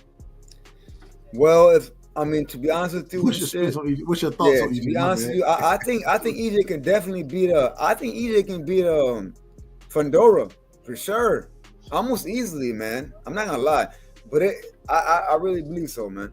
Because I mean, like, just his skills, you know, he's still a body snatcher, man. So like, the body snatcher is perfect for a big ass dude like that, big tall dude. Like, it's a perfect setup, you know. So yeah, like but it all depends. So you know, like honestly, like I don't want to sound like that, you know. It sounds like a cop out, but it really all depends. Like, is he gonna take it for real serious though? Because Fundora is taking shit serious. Like serious, especially you know, he lost he lost like a couple fights ago, and not just that though, his sister is whooping ass, and I really believe that he's trying to like outshine his sister. At the end of the day, at the Thanksgiving dinner, you know, he's like, fuck that, my sister ain't gonna fuck it around. She gonna mess around, outshine me. So like, no, I think like he's ready. He's ready. Like Fundora is, but if EJ is like truly like, but it's so hard to me. Really, I'm not gonna lie, you guys. All right, so I'll mess around. All right, I'm gonna mess around and say it. This is tough. Because I love EJ, but I don't think you can just come back from that, man. I don't think you can just come back from laying off like that and think you can just. Even the way EJ looked, you know what I'm saying? Like you know, yeah, I know he looked all swole and shit. So hold on. I think he's gonna lose, dude, against Fundora, man. Don't lie. Well, the question was about Barrios, but I'm glad you brought Fundora up, and I want to pass that around. My bad. No, you good, brother, you good. I want to pass it around to the panel as far as EJ and Fundora goes. Do y'all think EJ, if he instead of fighting a Mario Barrios, if he was to move up and come back at 54, do y'all think? And we've heard Fundora say that there was some negotiation there. It fell through. It didn't happen. If it came to EJ and Fundora, who would y'all pick? Ty, it's on you, sis. Dub, I said that before I said Jamel. I said, what about Fundora? But I guess y'all was talking out in here. Yeah, I think that would be a good fight. I'm not too sold on Fundora, so I got EJ. You got EJ over Fundora? I don't like him. Yeah. She said, I don't like him. I'm not sold on him. I'm really not. What you don't like about him? Oh, it seems he's too tall. He's everybody's shorter than him. I was about to say he looks like he punches down. He leaves his body open. What was the guy he just fought? What was his name? I feel like if he would have went to the body more, he might have did all right. I know who you're talking about. Booker. Is it Booker? Yeah. It was Booker. Yeah. Well, Booker just looked way too small in the ring. It was like, if he would have got inside and tore that body up a little more, because he kept he was spamming him. I don't know. I'm just not impressed. But the problem with Fundora is that man, he throw uppercuts on the inside, and just because, hey, once you get on the inside, bro, you got uppercuts coming at you. You scared to attack the body. You gotta block. You gotta be worried about blocking this shit before you can attack anything. I'm just saying. Free, what you got on that fight right there? Fundora versus EJ. I think EJ can beat Fundora because Fundora likes to fight on the inside. But I'm still worried about the ring rust that EJ will have for being out of the ring for basically 2 years. So if Fundora can catch EJ coming in with the long arms and his jab, because we saw that he does have a jab when he fought Tim Tszyu, and Tim Tszyu couldn't really see. We saw that Fundora was able to use his jab. So if he finds some way to use his jab a little bit more and he catches EJ as he's trying to come in, it could be a problem. But if Fundora just allow EJ to get to the inside, Fundora got a lot of real estate on the inside. So it can be a fight that EJ can win, but it also can be a fight that EJ can lose. EJ, man, and I'm a fan of the Hammer. I'm a fan of Erickson Lubin. I watched this man get his face rearranged against Fundora. And I say that respectfully. I watched that man's face get rearranged. And I'm sitting here like, damn. And Lubin did exactly what you just spoke on. He tried to make it an inside fight. And all he caught that night was uppercuts. Man caught more uppercuts. I don't know if I've ever seen a fighter catch that many uppercuts in a damn fight. I'm just being honest. All I'm saying, and I got to get my brother Scholar back in here. Scholar, what's your thoughts on that fight, Fundora and Errol Spence? That's a good fight. I feel like, hold on, let me pause that real quick. I feel like Errol Spence got to learn in business and stop taking this shit so personal, bro. I feel like the fight that's a good fight for him is fighting Keith Thurman. Take the fucking fight, bro. We all think Keith Thurman would be the best fight, but EJ, and EJ a hard-headed nigga like me. You know what I'm saying? I'm a hard-headed nigga. And there's certain things that once I say something, I ain't going too far back on it, bro. I'm not going back on it. But Dub, you don't have millions on the line sometimes. You know what I mean? I agree with that too. I do agree with that. The million reasons give you a million reasons. You know what I mean? Make you consider some shit. But money, the thing is, and I, like I say, I think I understand EJ. I ain't saying I understand him completely. He a Texas nigga. I'm a Georgia nigga. KO may understand him a little better than I do. But at the same time, I understand country niggas, bro. Like, I'm gonna stand on my shit. Like, y'all know how I am. I'm gonna stand on my shit. I'm from the country too. Duh, we both from the South. Listen, all that is good and fine and dandy, brother. But take somebody on the internet. If somebody offer me some money, listen, man, Scholar, do an episode with so and so. I give you $20. Get the fuck out of here. Give you $2,000. Now we talking business. You know what I mean? Like, bro, don't let your ego get in the way of your bag. That's retarded to me, bro. Like, and then you go out there, look, you could take the L out of Lover. You could put hands on him and make it over for him. If Errol Spence goes in there and dominates Keith Thurman, his career is over. He won't bounce back. He got T2 injury prone. His career is over. His age and everything. He could be the one to officially retire Keith Thurman, and that's a fight we've been wanting to see for years. But he can also be the one that get retired by Keith Thurman, because regardless of what you want to say about Thurman, sometimes what I like to call him, and I think Keith Thurman's gonna have a hell of a career as a commentator. Boxing, sometimes Thurman, who knows what we're gonna get from him. The man just went and beat on. What's the name? The man name Brock or some shit. I don't know. All I'm saying is sometimes that man can fight. Sometimes he can fight his ass off, and I think that's a dangerous fight for EJ. I believe he didn't take the fight the original time because of the whole shit, the back and forth that happened between them. I know he ain't give me the opportunity. I ain't gonna give this nigga an opportunity. Fuck this nigga. I believe that, but at this current moment in time, that's what that was. But at this current moment in time, and me personally, I would love to see that fight. But I ain't gonna lie to you. I think Keith Thurman has aged better than EJ has, in my opinion. Which camera we at? Camera 3. Put me on the main screen. Camera 3. EJ. Go fight this man. Listen, it's a good fight for you. He injury prone. Hold on, Scholar. All you gotta tell me is I don't care about Thurman, Rob Berman, or Eddie Armin. EJ I and got 5. I got EJ and 5. That's all you gotta tell me. That's all you gotta tell me. That's That's all you hilarious. gotta tell me. That's fucking hilarious. Furman, EJ and 5. But EJ so EJ, man, listen, bro, this is the perfect fight for you, bro. This guy is the Grant Hill of boxing. I've always said that. Grant Hill was supposed to have all this potential, be the next Michael Jordan, but he was injury prone his entire career. It's the same thing with Keith Thurman. He's injury prone, right? And we never really got to see how far he could take it in the sport of boxing because he's injured so much. You don't get less injury prone the older you get. Come on, man. Listen, motherfuckers be pulling ACLs just going to the park shooting basketball. You get what I'm trying to say? So go in there and fight that guy. That guy said he's tender to the body. If listen, the writing's on the wall. He's tender to the body, Errol Spence. Go in there and whoop his ass, bro. That fight is right. That's a layup for you. Now, Fandor, on the other hand, that's a tough fight. Especially, listen, if EJ had that mentality that he had after the Bud fight, where he was like, we gotta run that back. Remember, he was with his kid. Oh, we gotta run that back.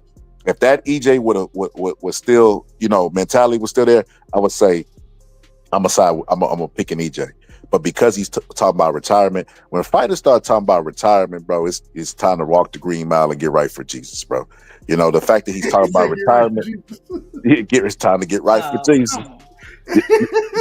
But hey, for real, go back and look at all the fighters towards the end of their career. The moment they mention that word retirement, then their mentality is never the same, no matter who it is. Even Bud talking about retirement, but they always it's just something.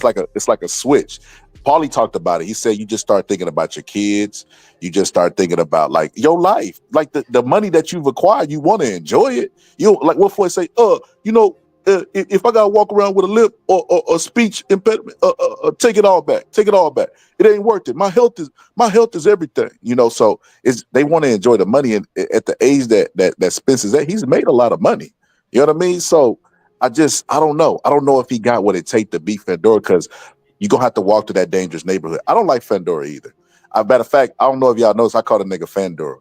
You know what I mean? X always like, man, it's Fandor. I'm like, man, Fandor. Mama call him Clay. Mama named Clay, I'm gonna call him Clay. But no, Fandor is a big linky dude. Everybody in boxing has grown to be size queens. The moment they see somebody, oh man, this guy's so great. Like, bro, he ain't even showed us nothing. You look at his power; it's overrated.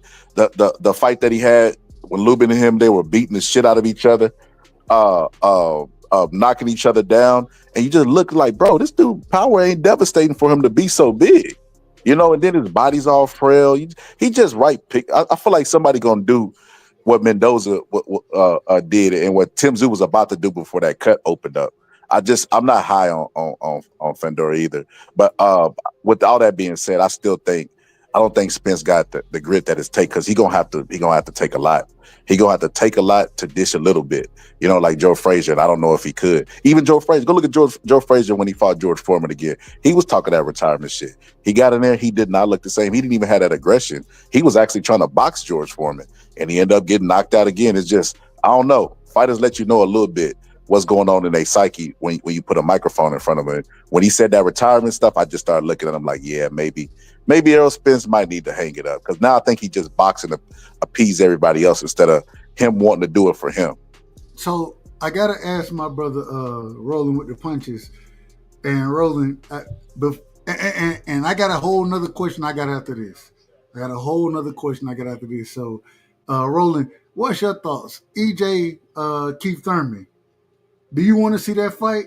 Would you be excited about it? Do you think that would be a good fight right now? No lie, man. Heck yeah. I honestly, I would still like that fight, man. EJ and Keith Thurman. Heck yeah, dude. That should be hype. I mean, I don't know, man. I'm a boxing fan, man. So like, I don't mean to disrespect anybody who don't like that fight. You know what I'm saying, for whatever reasons. But personally, though, like, yeah, I think that should be dope. You know what I'm saying? Like, heck yeah. Like, especially the way Keith Thurman looked after his last fight. But don't get me wrong though. Like, we ain't seen EJ though. You know what I mean? Like, we gotta see EJ. And we gotta see how he looks. And because I mean he might look good, you know what I'm saying, like training and shit, but that's training though. He might not look good in a fight though. He might get knocked out in a fight. For real. So like but if let's say EJ comes through and like fights let's say okay, I think the next fight for EJ should be EJ versus a B minus B plus fighter. You know what I mean? For a nice little warm up. What fighter would you call that? What if you had to give a name? Honestly, I have not looked at the 147 whatsoever. I have not. My bad. I'm saying like. Do you think he should still be fighting at 47? I mean, if he can, yeah, for now, you know what I'm saying. If he can though, but if he can't, no. If he can't, no, for sure. But if he can, yeah. If he can, yeah, he should. So I got to ask this question, and Ty, I got to come to you on this one. Yep. Ty, and I say it respectfully. No, I say it respectfully. If he come back and does fight, which I disagree, whether he fight at 47, whether he fight at 54, who do you blame for us not getting that rematch? I'm gonna be honest. I still want to see the rematch happen at 54. I want to see that. Yeah, anybody who whoop your ass like that, you need to get some type of back. Even if y'all fight again and he wins, this as long as it ain't the same way. Because I'm of the belief he didn't look to me like he normally looked. Even walking to the ring, I was like, something looked off. I'm not gonna make any excuses because he didn't, but something to me looked a little off. That's all I'm gonna say about the situation. His eyes looked glossy. He just didn't look coherent to me. So, do you think he beat Thurman? I agree.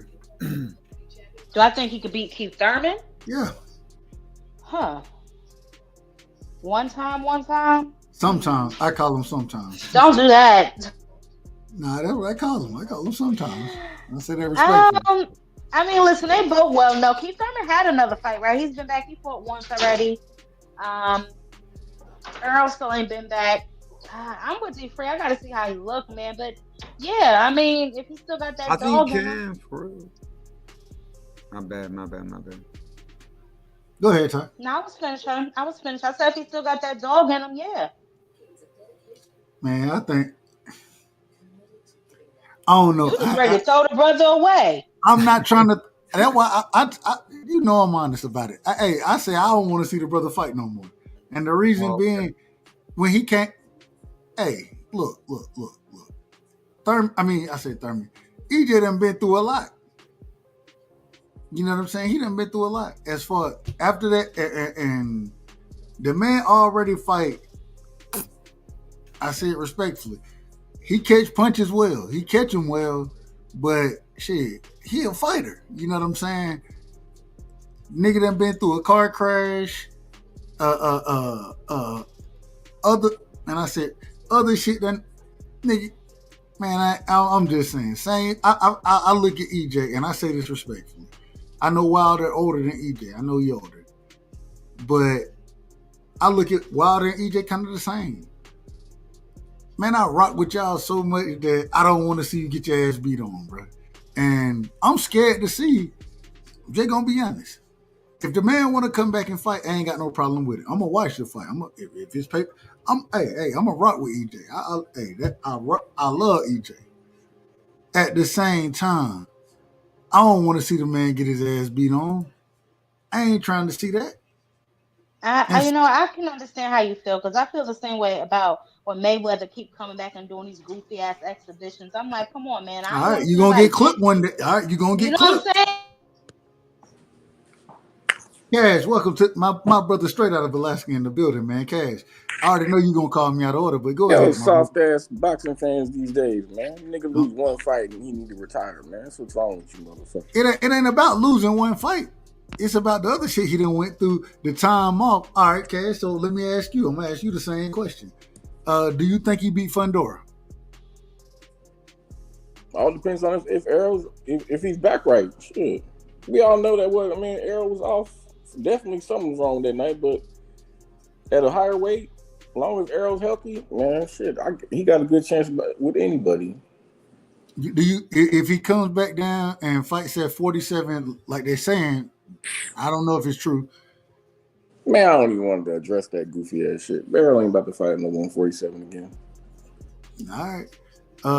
Does he beat Keith, do you believe he beat Keith Thurman? Boxing Do you believe he beat Keith Thurman right now? Yeah. I mean, don't get too sold on that Thurman victory. Liam Perro knocked that dude out faster than Thurman did. So, I mean, come on, man. Shit. I'm not sold on the victory. I'm asking, do you think he beat him? Yeah, man.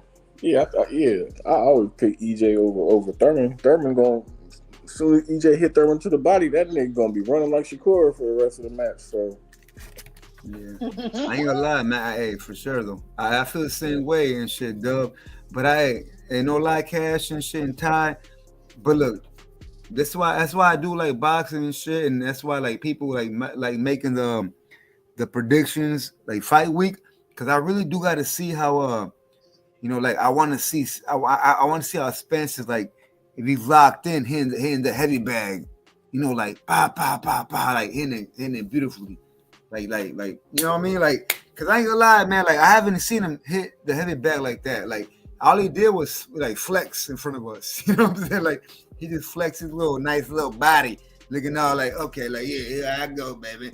All right, that's good and all, baby, but let's see how you right. Whoa, but let's see how you look. You out of order, man. You out of order with that one. I want to see him back with Blu-ray, man. Further, I want to see how he like really like goes in on the heavy bag though, for real. But that's my personal opinion. The heavy bag means a lot to me. I want to see how he's like Pre-car crash, Spence was different. But Cash, I think you just said something brilliant. And so I don't know.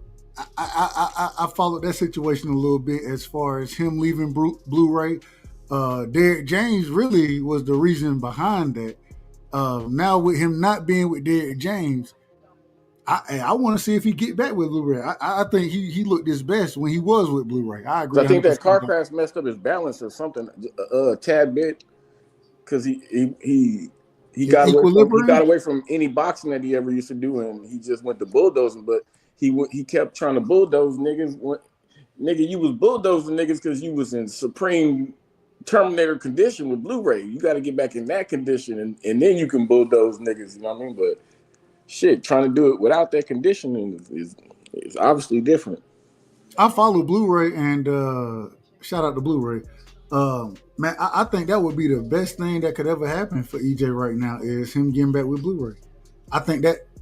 And Blu-ray always say he was never opposed to it.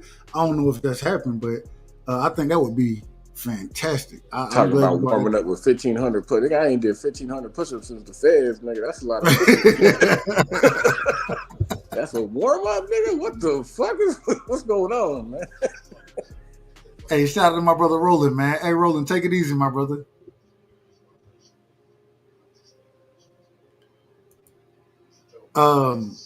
Nah, but I think that'll be the best thing that'll ever happen for EJ. Well, I ain't gonna say ever, but I never thought that he should have left Blu-ray, but I did understand. So Derrick James had a problem with the whole weightlifting situation. You know what I'm saying?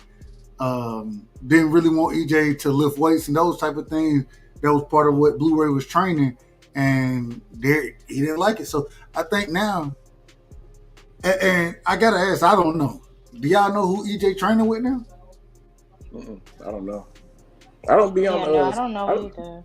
Yeah, this is the only social media I really be on right here. I don't really be checking on them. I don't got no Instagram and none of that shit. So I could go to his page real quick and see if he announced something. The last thing I saw was that picture that he posted of himself, but I didn't see anything else about a trainer or anything. So, which that could be a good thing, a bad thing. I'm sure he has a trainer. So. But like I said, I don't know who he's training with. I don't know what he got going on.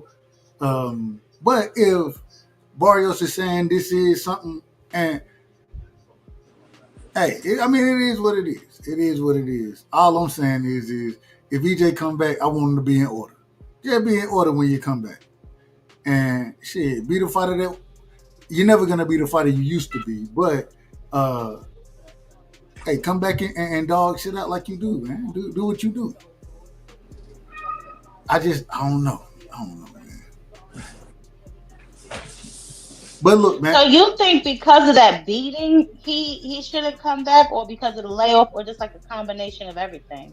So it's not just the beating; it's how he looked in that fight. It's the 2-year layoff. Is the car accidents. Just putting it all together. I'm like, man, I don't know. I don't know. That's a lot. That's a lot of shit to go through, bro. Like that's a lot of shit to go through. So, like, if you take a beating in the ring and you ain't got no other shit kind of going on, that's one thing. But after you done went through one of the worst car accidents we've ever seen, also going through one of the worst, and the man kept fighting. I give him credit. The man kept fighting. At the same time, you was getting your ass whooped. And then a 2-year layoff? Yeah, bro. Yeah. I mean, but you know, after going through a crazy ass car accident and not taking no real time off, and then going through that shit that he went through with Bud, I mean, maybe a nice long layoff was what your body fucking needed to go ahead and close your career out. I mean, shit, I don't know. But how do you close it out? But how do you close it out though? Anybody I like to watch fight, I'm gonna watch them to the end, no matter what. I don't care if they're losing or it don't matter. As long as they're going out there and giving it all they can give. Shit. I ain't got no problem with that. All I'm saying is this shit. At some point, when you say close your career, how does EJ close it out? I don't know, but if I was in his position, I wouldn't want my last fight to be getting beat up by Bud Crawford. Shit. Get right and go out there and give it one last go, or don't. So what if your last fight being beat up by Sebastian Fundora? I don't think Fundora beat Errol, honestly, but man, I'm just asking. Shit, it ain't like Fundora's a punk or nothing. That nigga punching. I agree. I think that's a hell of a fight. I think it's a hell of a fight. So all I'm saying, and it's up to EJ. Whatever he want to do, I ain't got no problem with it. Same way, even though I disagree with Wilder coming back fighting in Wichita, Kansas. For a reason. Exactly. Hey, look, Bud said he didn't want to fight Benavidez. Nigga said he fight Sebastian Fundora. Hey, Al Heyman offered him the male fight and the Lubin fight. That nigga, he turned down both them fights, but you still got his fans running around here talking about he should have taken Lubin male ducking Bud. Man, cut it out, man. No, I never said. Well, hey, it is what it is. But he should have took. Hey, you should have took one of those fights. Hey, Lubin fighting this week on the or next week, excuse me, on Probox. Shit. Hey, I think EJ come back and fight Lubin instead of them. Yeah. I'd rather see that fight. Fight Lubin at 54. That's your tune-up fight. And shit, Lubin ain't no tune-up. That's still a dangerous fight. So I'm gonna need you to write that 8-page letter to Norman Senior, man. Tell him have his son get in the fucking ring, man. Because that nigga said I need Boots is on the edge. He could be on the verge of doing some greatness right now, and niggas is, man, come on, man. We need to see these fights. This nigga said I need to write an 8-page letter. Is that what you just said? Is that what you just said? That's definitely what I said. Cash, you know you my brother. We shutting the motherfucking show down after that. Shout out to everybody, man. Shout out to everybody. This nigga said write an 8-page letter to a grown ass man. Hold on, man. Hold on. I'm sorry. I gotta do it. This is outrageous. This is outrageous. An 8-page letter to a grown ass man. Damn. It's a bunch of bull. The fuck is wrong with you people? Who raised you? Cash, you out of order, man. You out of order with that one. But the next opportunity I had to talk to the brother, I'd definitely be asking all those questions. And hey, It is what it is. Shit, fuck it. I'm gonna ask the question anyway. So, we will definitely, and I don't know when, but I believe we have something coming up with Senior soon. I don't know the exact time frame. But I'll let you know. And pull up, because I definitely be asking whatever questions. And we're gonna be talking about all of it. So, I mean, it is what it is. I don't know what you want from me.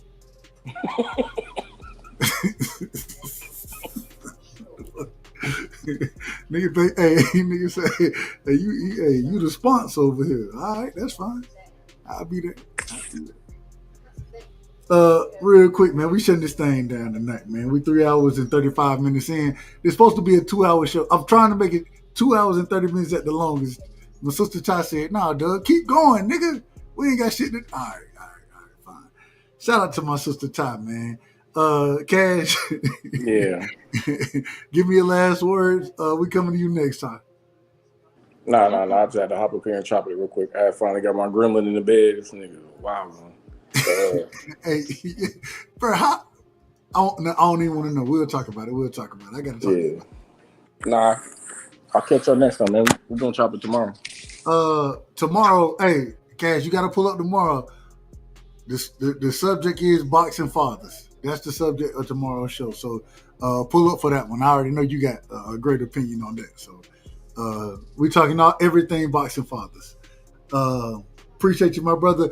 And I got the video. I'm checking it out. We might have to do shit. I'm scheduling shit how I can schedule it. Fuck it. I'll let you know when we'll do it. So shout out to my brother Cash in the building, man. Much love and respect, my brother. You already know what it is. Straight out of Alaska.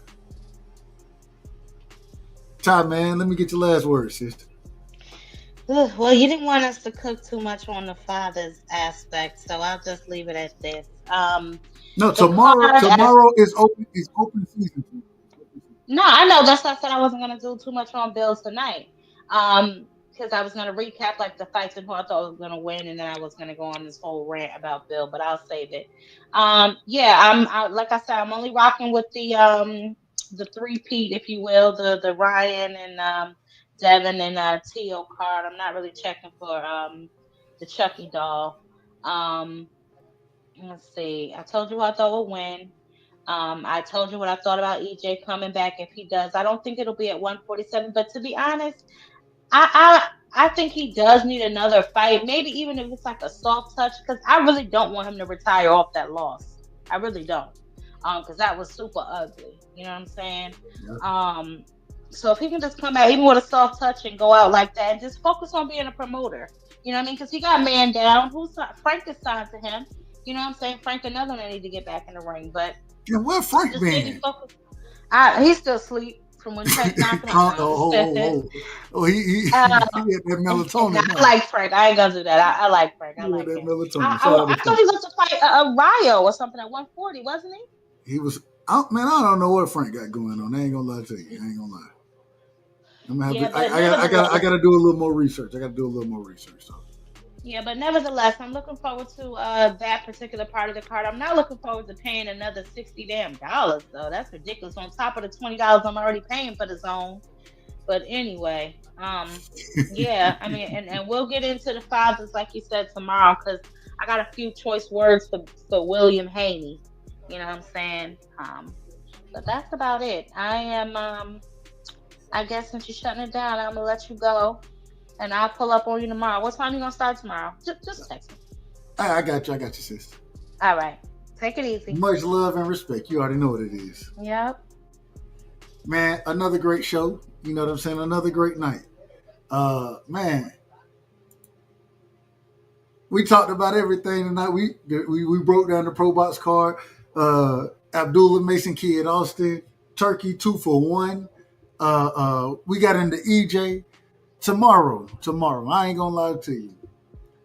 We're gonna have a majority focus of this show is gonna be on boxing fathers. Is it good? Is it bad? Are they good? Are they bad? I think we always say it's gonna be different opinions on each different individual. So we're gonna have that conversation tomorrow, and I'm looking forward to it. So shout out to everybody who pulled up. You know what I'm saying? Shout out everybody in the chat. And man, I appreciate y'all. It's always fun chopping it up. And so all I can say is, man, we all over here. Y'all know where y'all at, man. Y'all rocking on the right side. Salute, family. Much love and respect. You can't fight the power of Gervonta Tank Davis. What a scintillating display. Well, you question Deontay Wilder's power. The proof is in the banana pudding as he just turned the lights out. Cool boy Steph Stephen Fulton Jr. The Ennis Express is a runaway train. Ladies and gentlemen, fighting out of Las Vegas, Nevada, here is the skill, the highly regarded Devin the Dream